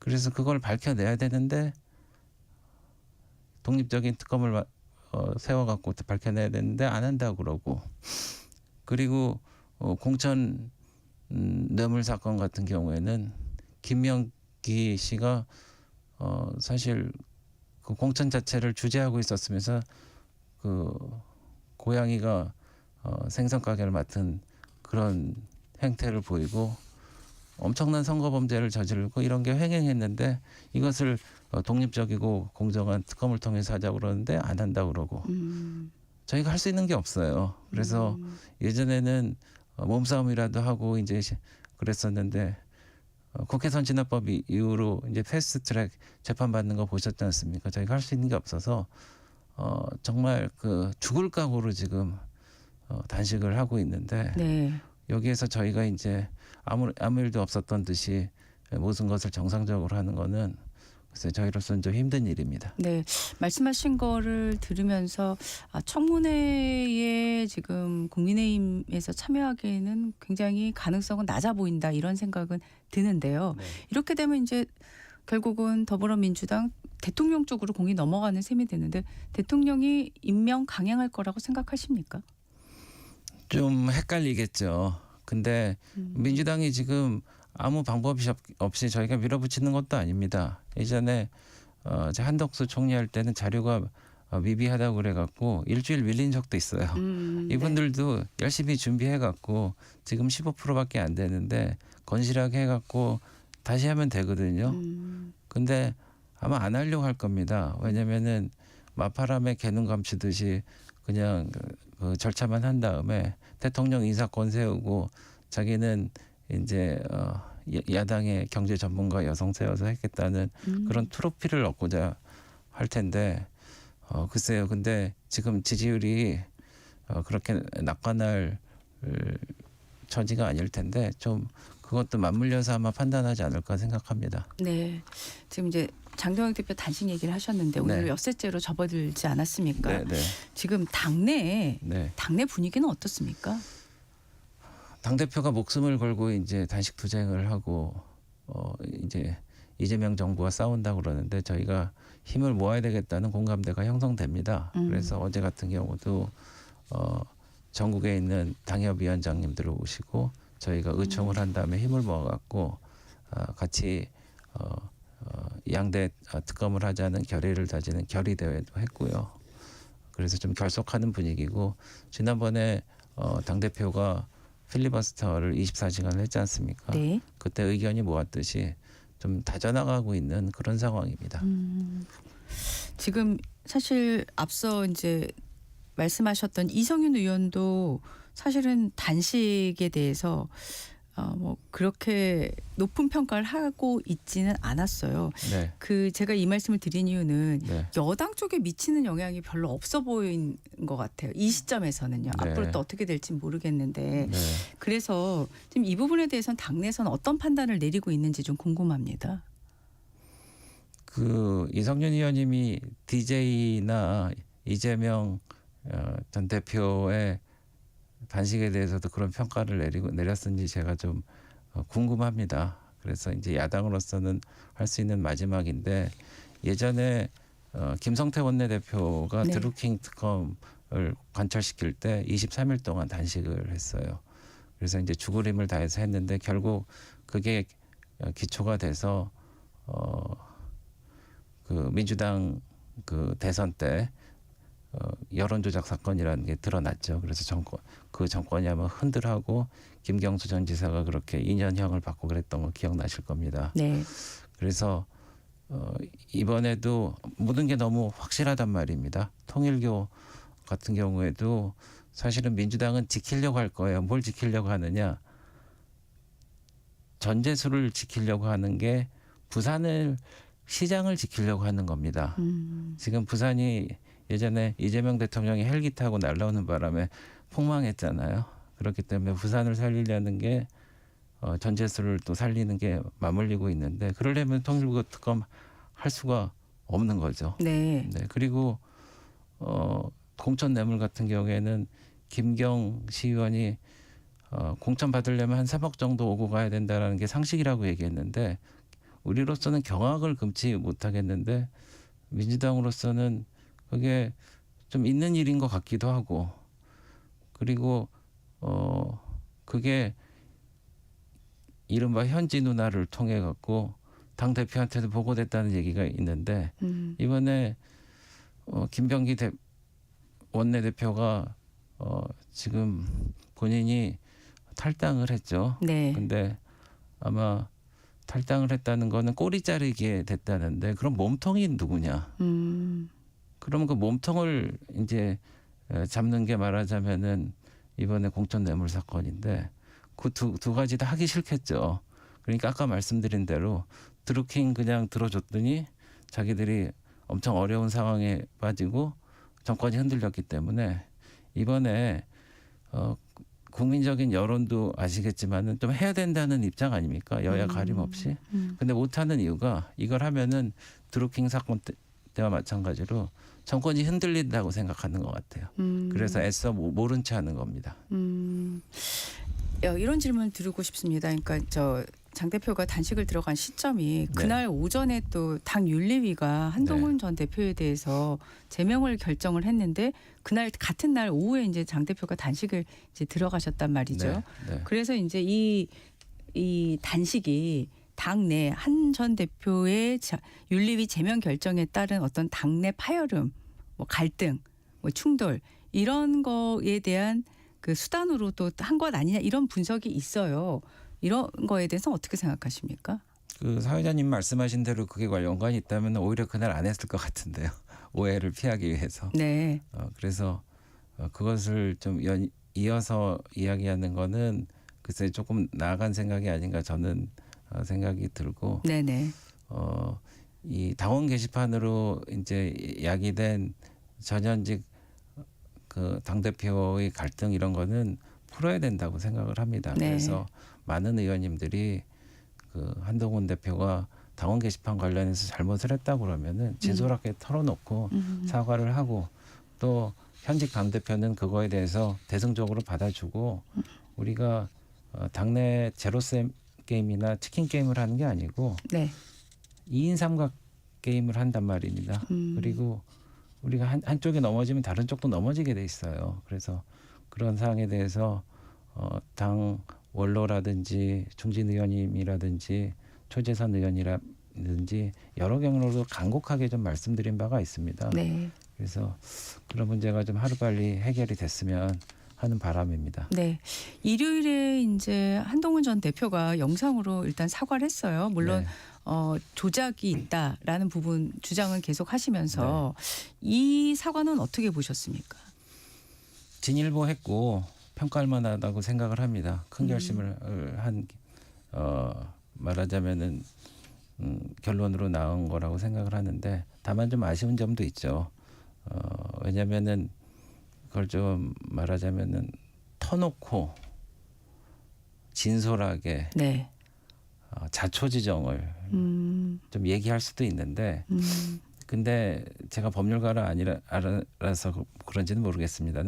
법률가들은 그런 사과를 자백이라고 오해하는 경우가 있고 그것을 법적인 책임으로 나중에 이어진다라고 생각을 하는 경우가 있는데 정치는 그런 거는 아니거든요. 네. 그래서 그런 점에서 좀 더 공감을 얻을 수 있는 기회가 있었는데 그게 좀 아쉽습니다. 네. 혹시 이 지금 이 장 대표의 단식이 어떤 걸로 인해서 이제 이른바 뭐 출구를 찾을 수 있을지는 뭐 여러 의견이 있으시겠습니다만은 한동훈 전 대표가 이제 영상으로는 일단 사과한다, 당원들에게 심려를 끼치는 점에 대해서 사과한다 이런 취지로 얘기를 했는데 그거에 더 나아가서 한 전 대표가 어떤 또 다른 좀 추가적인 그런 행동을 하는 게 필요하다고 생각하십니까? 그래서 어제부터 좀 나왔던 얘기가 네. 이제 그 단식 현장을 찾아와서 네. 좀 위로도 하고 네.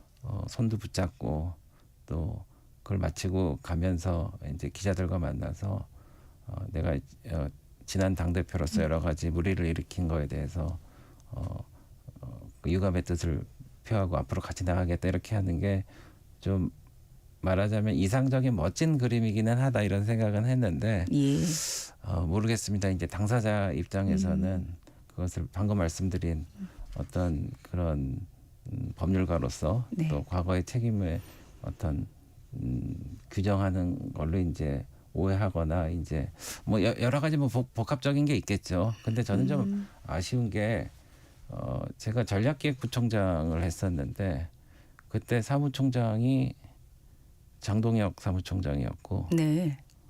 당 대표가 한동훈 대표였습니다. 예. 같이 일했던 분들이거든요. 예.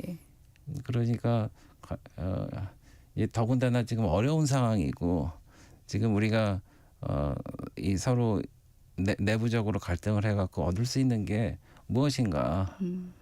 그래서 쉬운 말로 파이를 키워야지 다 같이 많이 먹을 텐데 없는 파이 갖고 이제 서로 혹시 그런 거는 아닌가라는 오해를 사지 않습니까?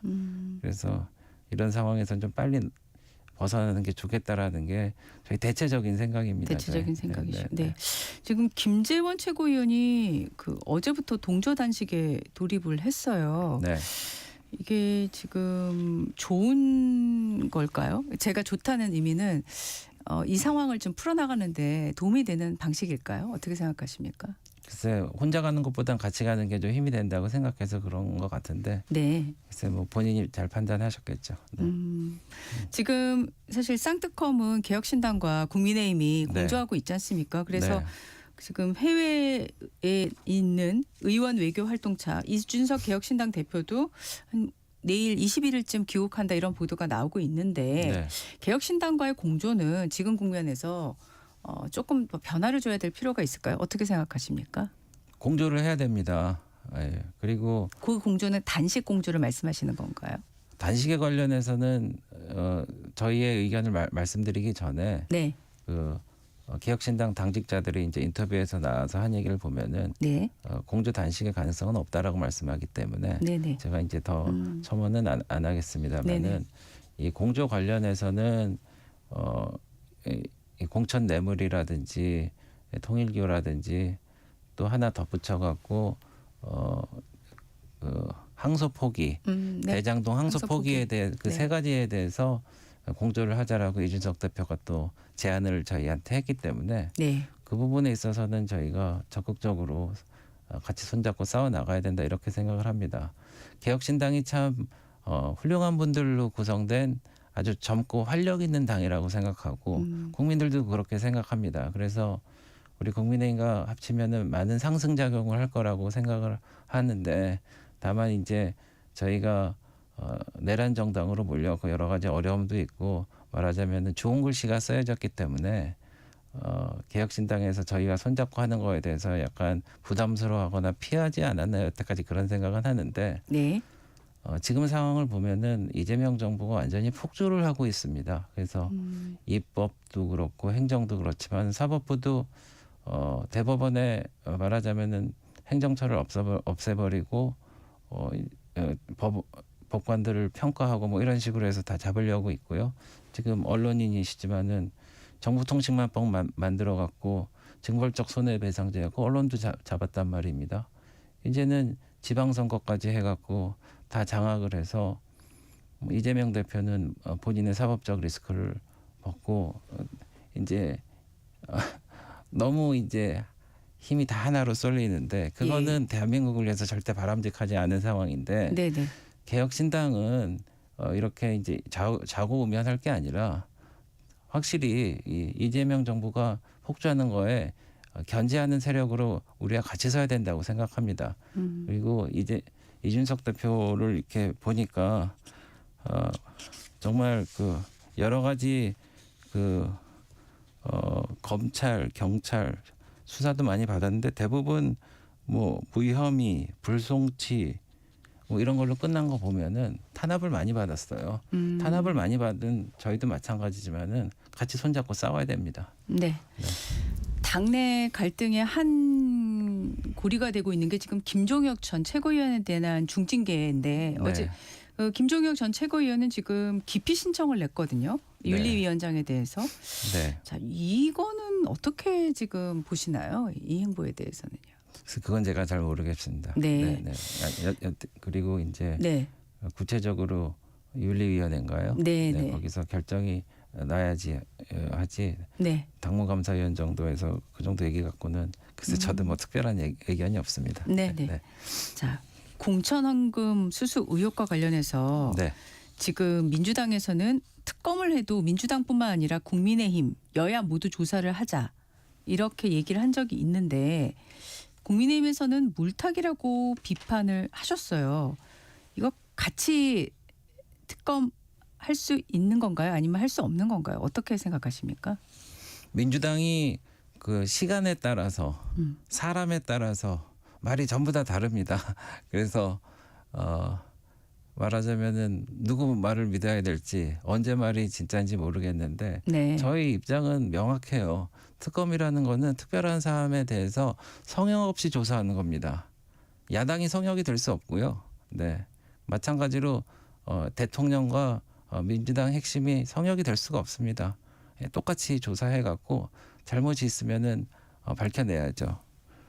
그리고 뭐 통일교 같은 경우에는 사실 전재수 전 장관이 이제 문제가 되는데 민중기 특검이 그걸 하다가 나왔으면은 그거를 조사를 해야 되는데 덮어놨단 말이죠. 네. 근데 통일교 사건 관련해 갖고 우리 권성동 전 원내대표가 계신데 제가 얘기를 들어보니까 그분이 구체적인 손에 잡히는 증거는 아직 없다고 그래요. 그러니까 이런 정황 증거만 갖고 지금 하는 모양인데 그거는 전재수 장관이랑 똑같죠. 그럼 똑같이 그거 해야 될 거 아니겠습니까? 네. 그리고 그 뇌물 사건 관련해서도 특검을 해야 되는 이유가 경찰을 못 믿겠어요. 김경 씨가 뭐 1억을 주고 그랬다는데 그 뉴스에 뭐 많이 나오고 세상이 뒤집혔는데 라스베가스에 가서 인증샷 찍고 그랬다는 거 아닙니까? 그리고 갔다 왔는데 한 3시간 조사하고 집으로 보냈대요. 그리고 압수수색을 했는데 본인이 서초동에 사는데 실지를 거주하는 서초동 집은 압수수색 안 하고 딴 데만 했답니다. 믿음이 가십니까? 그러니까 특검을 해야 된다고 생각을 하고 있고 민주당 정부는 지금 대한민국 수사 체계를 너무 어지럽히고 있어요. 특히 이제 중수청이라고 나왔는데 중대범죄수사처 그리고 공수처라고 있죠. 고위공직자 수사처. 제가 이렇게 물어보고 싶어요. 고위공직자가 중대범죄를 저지르면 누가 수사해야 됩니까? 예. 그리고 지금 그 공소청이라고 아시죠? 네. 공소청의 대표자를 뭐라고 부르시는지 아십니까? 지금 현재 나온 초안에는 검찰총장으로 되어 있는 걸로 그렇죠. 알고 있습니다. 네. 그러니까 조달청의 대표자는 조달청장이고, 네. 그렇죠. 그리고 뭐 예를 들어서 하여튼 그 청자에 장자를 붙이면 되는데 공소처의 대표자가 검찰총장인 것은 그 헌법을 바꿔야 되기 때문에 그렇습니다. 네. 그러니까 법 체계가 지금 아주 무너지고 있고요. 네. 그리고 수사 체계가 그렇게 완전히 엉망이고 그리고 헷갈리는 바람에 네네. 지금 이 서민 민생 범죄에 대한 수사 평균 날짜가 한 2배 이상으로 늘어나고 있고 네. 국민이 고통받고 있다 이런 말씀드립니다. 네네. 지금 저희가 한 2분 반 정도 시간이 있어서 일단 김병기 전 원내대표가 어제 민주당을 자진 탈당했고 지금 경찰이 또 예전에 무혐의 처분했던 네. 사건에 대해서도 재수사에 들어갔다는 보도도 있습니다. 네. 이 건에 대해서는 어떻게 생각하십니까? 네, 꼼수에 꼼수를 거듭하고 있고 그래서 김병기 이 꼬리에 이제 몸통은 누구냐 이제 결국은 그거에 대해서 사람들이 궁금하게 생각을 할 텐데 김병기 전 대표는 사실은 탈당뿐만 아니라 의원직을 사퇴해야 된다고 저는 생각을 하고 있습니다. 네네. 그리고 부인이 그 구의원에 그 카드를 썼다고 그러는데 예. 그게 발생된 게 4년이 지났고 불거진 게 2년 전인데 김병기 대표가 하여튼 법적인 이런 그러니까 당에서 벗어나자마자 이제 압수수색을 했단 말이죠. 그러니까 온 나라가 김병기 대표를 지켜주고 있는 겁니다. 그래서 특검이 필요하다는 얘기입니다. 네, 알겠습니다.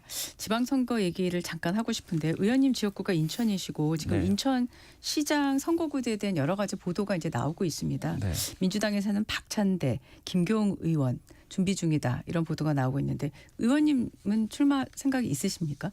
아직 결정은 못했는데요. 근데 저희 지역구가 인천의 3분의 2 정도 됩니다. 경제자유구역, 농어촌, 뭐 접경 뭐 이렇게 다 있기 때문에 그래서 여러 가지 사안을 많이 다루는데 글쎄요 이제 좀 보고 있고요. 그래서 저는 여태까지 그 영종에 가는 통행료를 반값으로 낮췄다든지 그리고 강화 고속도로 그리고 백령도에 공항을 만든다든지 인천에 고등법원을 설립하는 문제까지 인천 전반에 대한 문제에 대해서 심혈을 기울여왔는데 글쎄 이제 지금 국회의원을 맡고 있기 때문에 현재로서는 열심히 하고 싶은데 아직은 뭐 결심을 못했습니다. 네. 네, 알겠습니다. 네.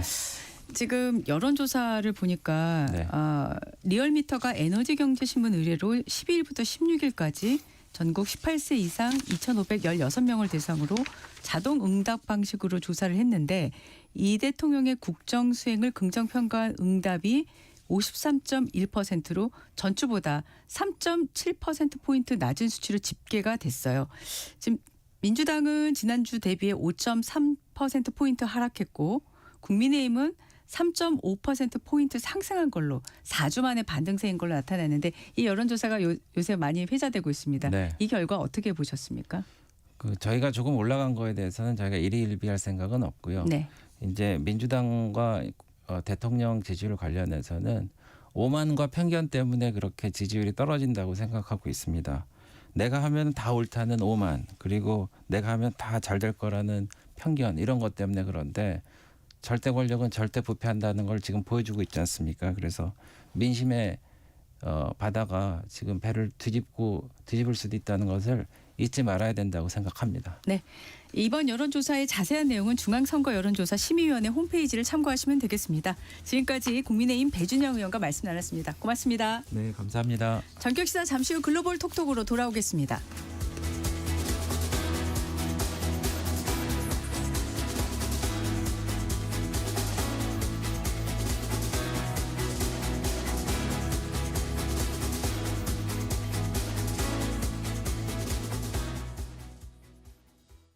잠시 후 8시 반부터 일부 지역국에서는 해당 지역 방송을 보내드립니다. 워렌 버핏은 가치 투자, 필립 피셔는 성장주 투자, 피터 린치는 장기 투자. 방법은 달라도 목표는 하나. 성기영의 경제쇼가 성공의 길로 안내합니다. 깊이 있게, 명쾌하게, 지금 이 시대 경제에 관한 모든 것을 알려드립니다. 평일 오후 4시 5분 성기영의 경제쇼와 함께하십시오.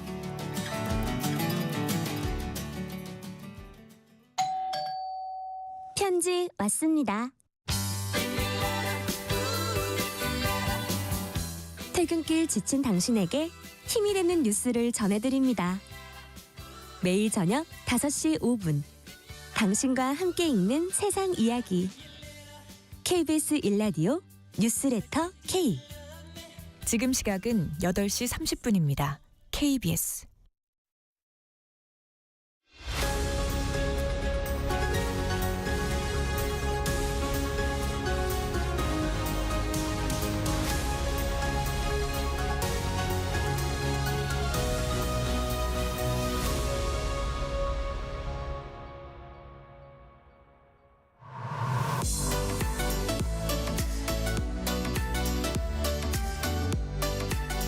놓치지 말아야 할 글로벌 소식, 맥락이 있는 국제 뉴스를 전해드리는 글로벌 톡톡 시간.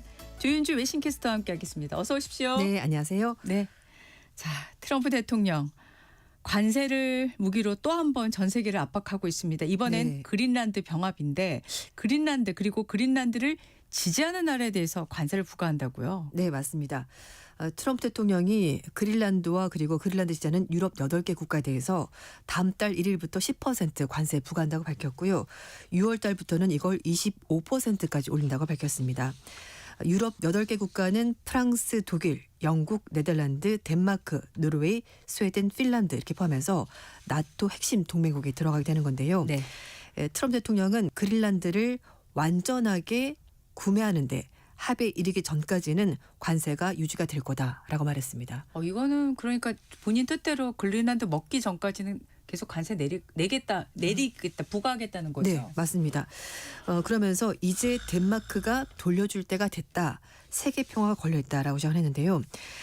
미국이 지난 수년간 덴마크와 유럽연합 국가들에게 보조금을 줬다라고 말했습니다. 근데 이 보조금이 도대체 뭘까라는 생각이 드시잖아요. 그래서 일단 이 트럼프 대통령이 약간 애매하게 말했기 때문에 이제 맥락을 좀 보자면은 트럼프 대통령이 늘 주장하는 것이 이제 국제사회에서 무역을 할 때 미국이 늘 손해를 본다. 그러니까 이제 우리가 전 세계적으로 관세를 다 내리면서 미국 기업들이 손해를 봤으니까 결국은 미국이 손해를 본 거다. 즉 간접적으로 보조금을 준 거랑 마찬가지다. 이렇게 주장을 하는 것이고요. 예. 또 하나는 그린란드에 미군 기지가 있습니다.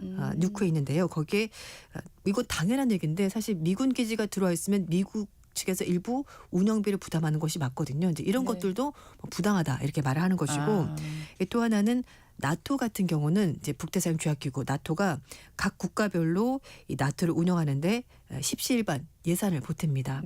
그런데 미국이 가장 많이 내긴 합니다. 16% 내거든요. 이제 이런 것들도 불만인 거죠. 그래서 이런 여러 가지를 봤었을 때 미국이 손해였다. 그러니까 이번에는 너네가 뭘 좀 양보해라. 그걸 봤더니 그럼 관세를 부과하면 되겠네라고 말하면서 이렇게 얘기를 하는 것이고요. 이 얘기를 하면서 트럼프 대통령이 많은 분들이 사진 보셨을 거예요. 그 SNS에 백악관 자신의 책상 앞에서 이렇게 책상에 주먹을 탁 쥐고 굉장히 멋있게 보이는 흑백 사진 올리면서 더 킹 타리프 킹, 그러니까 나는 관세왕이다라는 글씨가 새겨진 사진 올렸고 거기 다음에는 미스터 타리프, 미스터 관세왕 이렇게 해가지고 글을 올리면서 관세를 가지고 자기가 많은 일을 했다는 걸 광고를 하고 있습니다. 특히 이제 사실 이거는 일종의 압박인 거죠. 해외 기업들도 미국에 들어와서 공장을 짓고 일자리를 만들어라. 그렇지 않으면은 관세를 매기겠다라고 협박을 했었고요. 그리고 이제 말하는 것이 글로벌 제약사들에게도 관세를 가지고 협박 아니고 이제 압박을 가해서 결국은 약값이 내려가지 않았냐. 네. 이렇게 되면은 미국 국민들이 이득을 보는 거다. 그러니까 자신은 관세를 가지고 미국을 위대하게 만들고 미국 국민들에게 엄청난 혜택을 주고 있다고 얘기를 하는 겁니다. 네, 이 지금 관세는 우리한테도 지금 압박을 하고 있잖아요. 네, 반도체 관세로요. 100% 예, 얘기를 지금 하니까요. 뭐 정말 이 관세 카드는 정말 전가의 보도입니다. 트럼프 네, 입장에서는. 맞습니다. 근데 2월 1일에 부과하겠다고 하면 이제 보름밖에 안 남았는데 그럼 유럽은 이거에 어떻게 대응하겠다는 생각인 건가요? 네, 이제 트럼프 대통령 게시물 올라오자마자 몇 시간 만에 유럽의회 의원들이 미국과 유럽이 작년 여름에 체결한 무역 합의 비준을 동결하겠다. 그러니까 더 이상 진행하지 않겠다라고 입장을 밝힌 겁니다. 뿐만 아니라 유럽의회 의원들 사이에서요. 공개적으로 미국에 대해서 무역 보복을 가해야 된다. 좀 이렇게 강한 목소리가 나오고 있습니다. 네. 그래서 22일 날 27개 유럽 회원국 대사들이 브뤼셀에서 긴급 회동을 가진다고 합니다. 일부 유럽 당사국들과 이제 뭐 분석에 따르면요, 유럽이 트럼프 대통령에게 힘으로 대응해야 된다. 즉 무역 보복을 해야 된다는 주장이 훨씬 더 힘이 실리고 있다는 얘기까지 나오고 있는데 사실 그동안은 우크라이나 전쟁도 그렇고 그렇죠. 좀 수세에 몰렸었기 때문에 유럽들도 좀 이왕이면 우리가 대화로 얘기를 하고 양보를 좀 하자 이런 분위기였는데 트럼프 대통령이 말씀하신 것처럼 관세를 가지고 칼을 막 휘두르고 있지 않습니까? 그래서 유럽들도 이렇게 계속 밀릴 수는 없다라고 생각하면서 일단 좀 강경하게 대응할 것으로 보이는데요. 일단 지금 생각되는 카드가 통상 위협 대응 조치, 그러니까 영어로는 반강압수단. 그러니까 어떤 쪽에서 강압적으로 유럽을 밀어붙이면 유럽 쪽에서도 거기에 대응하는 조치를 취하겠다는 그런 건데요. 이게 사실 2023년에 도입이 됐고 지금까지 쓴 적은 없다고 하는데 일단 뭐 외신에서는 유럽 무역의 바주카포다. 그러니까 막 다 써버릴 거다 이렇게 얘기를 하는 건데 할 수 있는 것이 뭐냐면은 일단 미국산 제품에 대해서 유럽도 관세를 부과하는 방안 할 수가 있고요.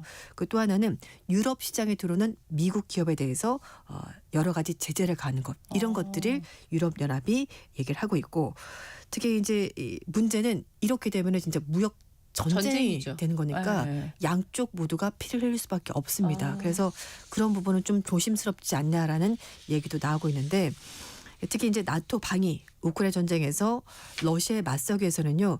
여전히 유럽연합은 미국의 지원이 필요합니다. 그래서 이렇게 진짜 전면적으로 양측이 무역 전쟁을 벌이는 것이 외교적인 측면에서도 안보적인 측면에서도 이게 이제 그 전방위적으로 확산이 되면은 양쪽 다 모두가 피해를 입게 되는 거죠. 네.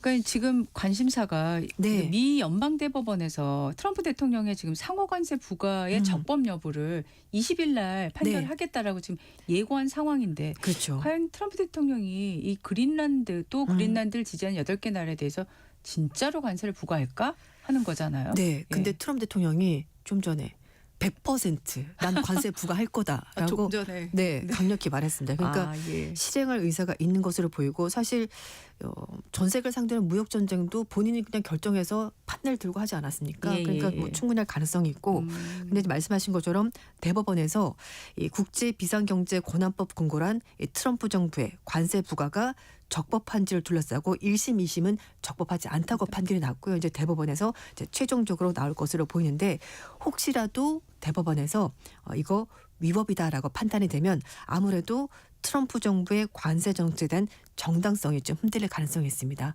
그러나 이제 뭐 여러 가지 다른 뭐 슈퍼 301조도 있고 조치가 많기 때문에 그걸 가지고 행정부에서 지금 여러 가지 대응을 논의를 하고 있다고 미국 정부 관계자가 밝혔고요.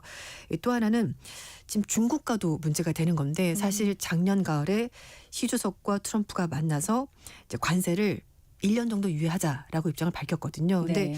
이렇게 되면은 또다시 중국과 미국 간의 관세 전쟁이 흔들리게 될 것이 이제 시작이 될 것이고 네. 무역 휴전 합의가 흔들릴 가능성이 상당히 높다고 블룸버그 통신이 보도를 했습니다. 네. 자, 이런 상황에서 또 네. 미국이 마두로 대통령을 체포를 했는데 이 때문에 지금 베네수엘라로부터 원유를 포함해서 많은 자금 지원을 받는 네. 쿠바가 위기에 처하니까 전쟁 준비를 하고 있다 이런 보도가 나왔어요. 네, 맞습니다. 쿠바가 18일 날 전쟁 준비에 대비하기 위해서 핵심 국방기구를 소집하면서 최고 수준의 경계태세에 들어갔습니다. 미국의 특수부대가 이 니콜라스 마두로 대통령을 체포한 지 이제 보름 만에 쿠바도 대응에 나선 건데요. 네. 마두로 정권은 쿠바에 몇 남지 않은 좌파 동맹이자 경제적으로 굉장히 큰 도움을 주는 국가이기 때문에 예. 쿠바도 역시 지금 실존적 위협이 되고 있고 그래서 18일 날 미겔 대통령이 주재로 국가방위위원회가 열렸습니다. 전시 상태로 전환 위해서 계획과 조치를 분석하고 승인했다라고 입장이 나왔고요. 그래서 미국과 군사적인 충돌 가능성까지 염두에 두고 있다고 대통령이 밝혔습니다. 베네수엘라는요, 우고 차베스 전 대통령 시절부터 쿠바에 대해서 막대한 양의 원유를 아주 헐값에 공급을 했습니다. 2025년 기준에 썼을 때 하루에 26,500배를 이제 하루에 보낸다고 하는데요. 이게 쿠바가 하루에 필요한 3분의 1이니까 상당히 많은 양을 베네수엘에 의존해서 지금까지 살았었습니다. 그런데 이제 트럼프 대통령이 마두로 체포하고 나서 베네수엘라 원유를 미국이 관리하겠다라고 얘기를 하고 있거든요. 그렇죠. 그러니까 확률적으로도 베네수엘라 원유가 쿠바로 가기는 굉장히 힘들어질 것으로 보이는데 결국은 베네수엘라가 이렇게 쿠바에 경제적으로 지원하면서 쿠바는 가장 먼저 해준 것이요. 마두로 대통령 경호를 해줬습니다. 쿠바의 공식적인 정보기관이 마두로 대통령을 이제 보호를 해준 건데 이것뿐만 아니라 의료 인력과 함께 정권 유지에서 정보 군사 노하우를 여러 가지를 제공해 준 겁니다. 근데 뭐 뉴스 다 보셨습니다만 마두로 체포 과정에서 쿠바 정보기관 요원들이 다 사망했거든요. 그러니까 이번에 체면도 구기고 경제적으로 굉장히 힘든 상황이 된 건데 트럼프 대통령 실제로 SNS에 더 이상 베네수엘라 석유, 돈이 쿠바로 가지 않도록 할 것이고 쿠바에 대해서는 너무 늦기 전에 협상에 나서라 이렇게 경고했습니다. 하지만 쿠바는 절대 굴복하지 않겠다는 입장인데요. 쿠바 대통령이 쿠바는 주권 국가로서 누구의 지시도 받지 않는다면서 강력히 반발했는데 말은 이렇게 하긴 합니다만 사실 지난 수십 년간 서방의 경제 제재를 받았기 때문에 또 베네수엘라 지원까지 없어진다면은 쿠바 경제가 굉장히 크게 흔들릴 가능성이 있습니다. 그럼에도 불구하고 쿠바 당국은 시민들 대상으로 수류탄 투척, 총기 분해, 조립 등 군사훈련 실시해서 전시 대비 태세를 강화한다는 계획을 밝혔습니다. 네. 자, 일본 소식 알아보겠습니다. 네. 다카이치 사나이 총리가 어제 저녁에 조기 총선을 실시하겠다면서 기자회견을 했는데 네. 관련 내용 좀 정리해 주시죠. 네. 23일인 정기국회 소집일에 중연을 해산하고 공식적으로 이제 자신이 총리직 걸고 조기 총선을 실시하겠다를 밝혔는데요. 국민들로부터 정식으로 이제 판단을 받겠다라는 겁니다. 사실 이제 작년 10월달에 취임하고 나서 연립 파트너였던 공명당 이탈하면서 사실 이제 과반 의석하는 것이 확보에 힘들었고요. 그래서 일본 유신회와 함께 연립 정부를 구성하면서 지금 자민당이 중연에서 191석 가지고 있고요. 그리고 이제 일본 유신회까지 합쳐서 230석 가지고 있습니다. 그런데 중연 전체 의석이 465석이거든요. 그러니까 연립정부를 구성해서도 과반이 안 되니까 이렇게 해서는 국정 운영이 어렵다고 판단했습니다. 그리고 이런 가운데 또 지지율이 워낙 높다 보니까 이번에 승부수를 한번 던져서 조기 총선에서 가능하다면은 자민당 자체적으로 중연해서 과반 의석을 확보하겠다는 것이 다카이치 총리의 어떤 계산이라고 볼 수 있을 것 같습니다. 네. 근데 또 여론조사를 해봤더니요. 네네. 일본 국민들은 중연 해산 결정에 대해서 반대한다가 50%, 찬성한다가 36% 이렇게 나왔습니다. 네. 그러니까 지금 잘하고 있는데 굳이 뭐 이렇게 판을 또 한번 흔들어야 되나라고 일본 국민이 생각하는 것으로 보이는데요. 하지만 다카이치 총리는 과반 의석이 힘들기 때문에 이렇게 해서는 자기 정책을 끌고 가기 힘들다라고 판단한 것으로 보입니다. 네. 근데 지금 이 중요한 해산을 하면 27일에 선거 공지가 되고 네. 다음 달 2월 8일에 투개표가 진행될 예정인데 지지율은 높아도 또 중요한 선거 결과가 어떻게 나올지 좀 궁금하네요. 지금 네. 분위기는 어떤 건가요? 네, 그래서 이제 일부에서 우려하는 것이 지금 사실 다카이치 총리가 취임한 지 몇 달 안 되지 않았습니까? 네. 그래서 실제로 다카이치 내각 지지율은 60에서 70% 상당히 높게 나옵니다. 그런데 이전 이시바 시기로 내각 지지율도 처음에는 높았습니다. 그런데 시간이 지나면서 30%까지 떨어졌거든요. 네. 그러니까 보통 통상적으로 내각지율 시간이 지나면 떨어지기 때문에 다카이 총리가 좀 무리수를 둔 것 아니냐라는 예상도 나오고 있는데 네. 특히 이 다카이 총리가 지금은 지지율이 높긴 합니다만 앞으로 지지율이 계속 올라갈지 이거는 예측하기 힘듭니다. 특히 이제 뭐 쌀값도 지금 안 떨어지고 있고 물가도 높기 때문에 이런 여러 가지 문제가 있고 또 대외적으로 뭐 계속 보도가 나왔습니다만 다카이 총리가 대만 유사시에 일본이 개입한다 이 발언 때문에 중국과 일본 간의 관계가 좋지 않고 또 중국의 히토리가 포함된 여러 가지 물자 수출 통제까지 있기 때문에 이게 경제 악영향이 미치면은 다카이 총리가 생각한 것처럼 선거 결과 그렇게 좋게 나올지는 좀 지켜봐야 될 것 같습니다. 하지만 본인은 지금 현재 자신이 있는 것 같습니다. 네. 자, 이란 시위 관련 소식도 짧게 네. 좀 짚고 넘어가죠. 네. 일단 지금 소강 상태에 접어들었다는 보도가 나오고 있는데요. 네네. 월스트저널에 따르면은 지금 거리에 군인들만 가득하고 시민들은 없다고 합니다. 그런데 이렇게 된 이유가 인권단체를 얘기로는 군인들이 거리에 딱 깔려 있고 그리고 시민들에게 나오면 발포할 수도 있다. 나오지 위협을 하고 마라. 있는 거군요. 네, 그렇기 때문에 이 강압적인 분위기 때문에 시위대들이 밖으로 나오지 못하는 것이고 심지어 경찰이 확성기 가지고 창문에서 떨어져라 이렇게까지 경고를 하고 있다고 하니까 이게 자발적으로 뭔가 합의가 돼서 시위를 안 하는 것이 아니라 정부의 강력한 경고 그리고 군일 때문에 결국 시민들이 밖으로 나오지 못하는 거다. 이렇게 얘기를 하고 있습니다. 네, 지금까지 조윤주 웨스팅캐스터와 함께했습니다. 고맙습니다. 네, 감사합니다. 전격 시사 잠시 후 날씨 정보 듣고 전격 인터뷰로 이어가겠습니다. 전격 시사 날씨 정보입니다. 큰 추위라는 뜻의 절기 대안인 오늘 절기답게 매서운 한파가 찾아왔습니다. 이번 강추위는 주말까지 길게 이어져 한파 대비 잘해주셔야겠습니다. 지금 경기 북부와 강원 내륙과 산지에 한파 경보가, 그밖에 대부분 지역에는 한파주의보가 발효 중인 가운데 강원도 철원 마현리의 기온이 19.1도까지 떨어졌습니다. 서울은 현재 영하 11.3도지만 찬바람에 체감하는 추위는 영하 15도에 해당합니다. 중부지방을 중심으로 당분간 한파특보가 길게 이어지겠는데요. 내일도 서울의 아침 기온 영하 13도, 모레는 영하 14도까지 떨어지겠고 체감온도는 영하 20도에 육박하겠습니다. 오늘 낮 기온은 서울 영하 3도, 청주 영하 2도, 전주 1도, 대구 4도로 대부분 0도를 밑돌아 종일 춥겠고요. 찬바람의 체감온도는 더 낮겠습니다. 강풍특보가 발효 중인 충남 서해안과 호남 해안, 제주도에는 바람이 매우 강하게 불겠습니다. 오늘 전국이 대체로 맑겠지만 오전에 강원 남부 동해안과 경북 동해안에는 1cm 미만의 눈이 조금 내리는 곳이 있겠습니다. 내일부터 호남 서해안과 제주도에는 많은 눈이 내리는 곳이 있겠습니다. 지금 서울의 기온은 11.3도입니다. 지금까지 전격시사 날씨 정보의 조한일이었습니다.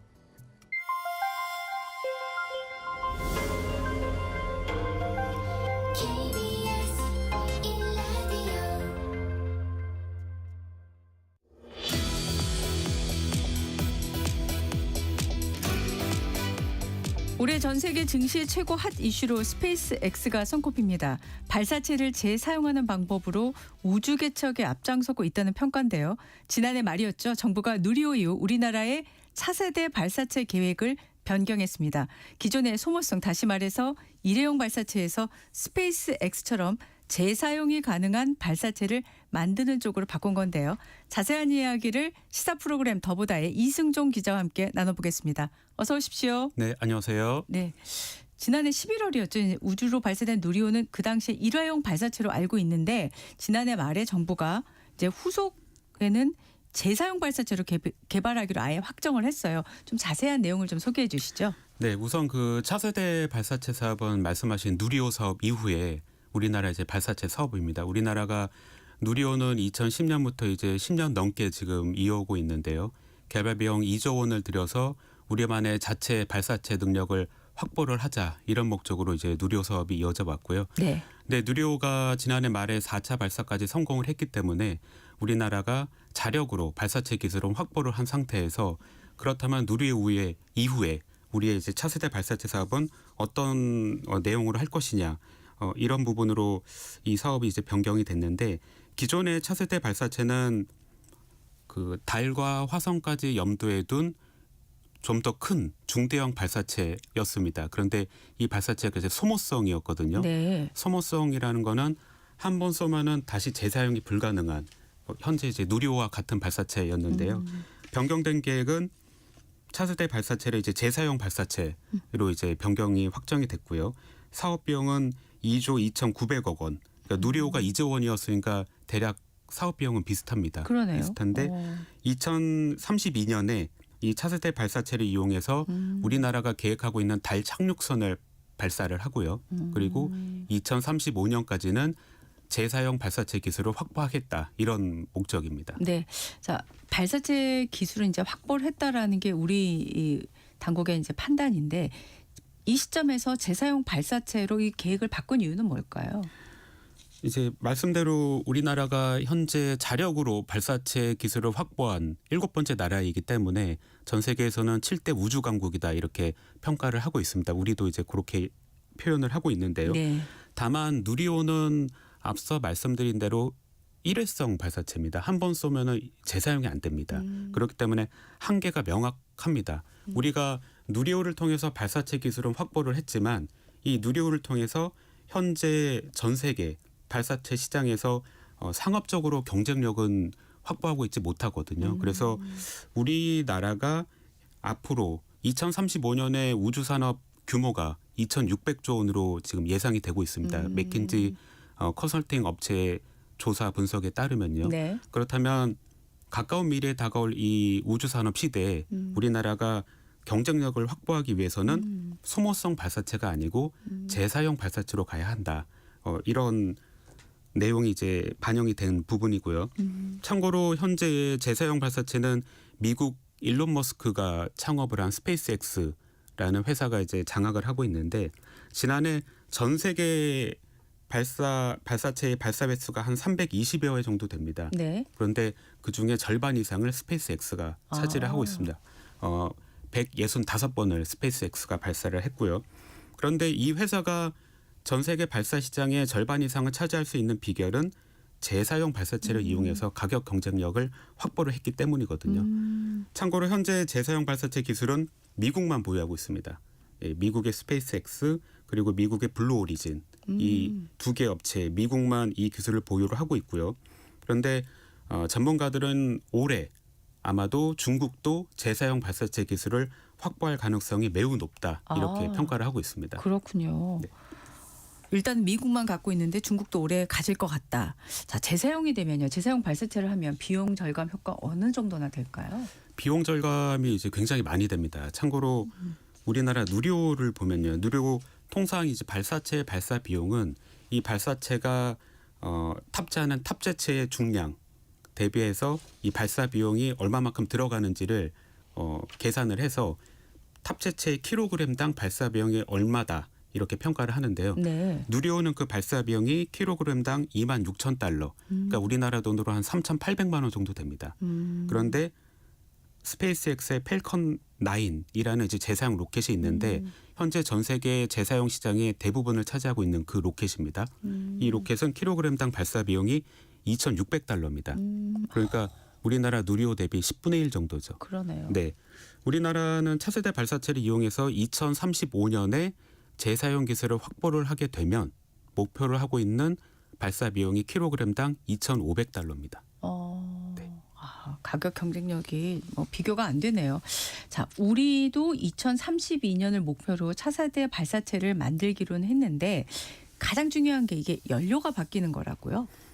네, 이제 누리호 같은 경우는 발사체 연료가 주 연료가 케로신 그러니까 이제 등유입니다. 등유를 사용을 하고 있는데 이번에 바뀐 변경된 차세대 발사체는 그 발사체 이제 연료가 이제 메탄을 사용을 하고 있습니다.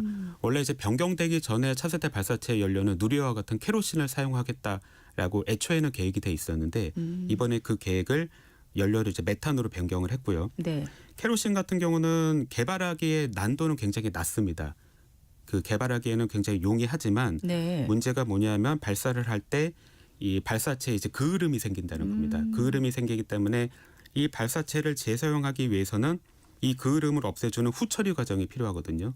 그래서 재사용 로켓으로 사용하기에는 굉장히 후처리 과정이 필요하다 보니까 좀 용이하지는 않다. 예, 그런 부분이 있고요. 물론 이제 재사용이 불가능한 건 아닙니다. 앞서 말씀드린 스페이스X의 펠컨 시리즈 같은 경우도 연료가 이제 케로신이거든요. 그런데 왜 우리나라가 이제 메탄으로 그럼에도 불구하고 바꿨는지 하면 우리나라 같은 경우는 재사용 발사체를 이용해서 앞서 말씀드린 달 착륙선도 발사를 하지만 향후에는 화성 탐사까지 지금 계획을 하고 있거든요. 그런데 화성 진출을 고려를 한다면 케로신보다는 메탄으로 연료를 바꾸는 것이 훨씬 유리합니다. 왜냐하면 화성에서는 현지에서 메탄이 생산이 가능한데 케로신은 생산이 안 되거든요. 아, 그런 것까지 고려를 한 거군요. 네. 그래서 훨씬 먼 미래를 내다보고 연료를 메탄으로 변경했다는 것이 이제 정부의 입장입니다. 네네. 자, 하늘로 쏘는 것도 어려운 로켓을 땅으로 다시 착륙을 시키려면 무슨 기술이 필요한 건가요? 보통 이제 재사용 로켓은 1단과 2단 로켓으로 구분이 되는데요. 이 로켓이 지상에서 발사가 돼서 대기권을 넘어간 이후에 1단과 2단 로켓이 분리가 됩니다. 분리가 된 이후에 1단 로켓이 다시 지상 혹은 해상으로 착륙을 하면서 이 로켓을 이제 재사용을 하게 되는데 이 과정에서 엔진이 재점화가 돼야 되고요. 꺼졌다가 다시 켜지는 재점화가 있어야 되고 엔진의 이 추력이 조절이 돼야 됩니다. 그 양이 100%, 220%, 30% 이런 식으로 조절이 돼야 되고 엔진의 방향도 조절이 돼야 되는데 이 중에서 차세대 발사체 개발 과정에서 우리나라가 가장 신경을 써서 개발을 진행할 부분은 엔진 재점화 기술입니다. 네, 기존의 누리호 발사체에서도 엔진 방향 조절, 엔진 추력 조절은 가능했지만 엔진 재점화 기술은 없었거든요. 누리호는 한 번 엔진에 추력이 붙으면 끝까지 갑니다. 중간에 꺼졌다 켜졌다가 불가능하거든요. 그런데 이제 엔진 그 재사용 발사체를 위해서는 엔진을 껐다 켰다 하는 그 재점화 기술이 필요하기 때문에 앞으로 진행될 차세대 발사체 개발 과정에서는 이 기술 확보에 좀 주력할 것으로 보입니다. 네, 이번 취재 과정에서 사실 20년 전에 우리나라에도 재사용 발사체를 확보할 수 있는 기회가 있었다라는 사실을 취재하셨어요. 어떤 내용인가요? 네, 지금 차세대 발사체의 핵심이 이제 메탄 엔진입니다. 메탄을 이용해서 발사체의 엔진을 확보를 하겠다 이런 내용이거든요. 그런데 우리나라에서 지금 메탄 엔진은 민간 업체에서 3톤급 엔진을 개발을 하고 있고요. 참고로 차세대 발사체 엔진은 한 개당 80톤급입니다. 그런데 현재 민간 업체에서 3톤급을 개발을 하고 있는데 20년 전에 그러니까 2006년에 국내 한 벤처 기업이 10톤급 메탄 엔진을 개발 성공을 한 적이 있습니다. 네, 그래서 당시에 메탄 엔진 한 개를 개발을 해서 저희가 이제 취재한 바로는 한 5번 정도 메탄 엔진 이제 재사용을 하면서 연소 시험을 성공한 것으로 이제 확인이 됐고요. 네. 다만 2006년이면은 미국의 스페이스X도 재사용 로켓을 성공하기 9년 전이거든요. 네. 그리고 당시 우리나라는 누리호도 아니고 누리호의 전 발사체인 나로호를 진행을 하고 있었습니다. 완전히 그러니까 초기 단계인데 그런데도 불구하고 10톤에 이르는 이 엔진을 메탄 엔진으로 개발을 했던 거군요. 그분은 그럼 지금 현재 활동은 한국이 아니고? 네, 한국에서는 이제 사업을 접고 미국으로 이민을 간 이후에 미국 현지에서 메탄 엔진 개발을 하고 있습니다. 네, 더 뒤에 질문이 많은데 시간상 오늘 여기까지 해야 될 것 같습니다. 지금까지 KBS 더보다 이승종 기자와 말씀 나눴습니다. 고맙습니다. 네, 감사합니다. 네. 1월 20일 화요일 전격 시사 오늘 여기까지입니다. 저는 소현정이었고요. 내일 아침 7시 5분에 다시 돌아오겠습니다. 고맙습니다.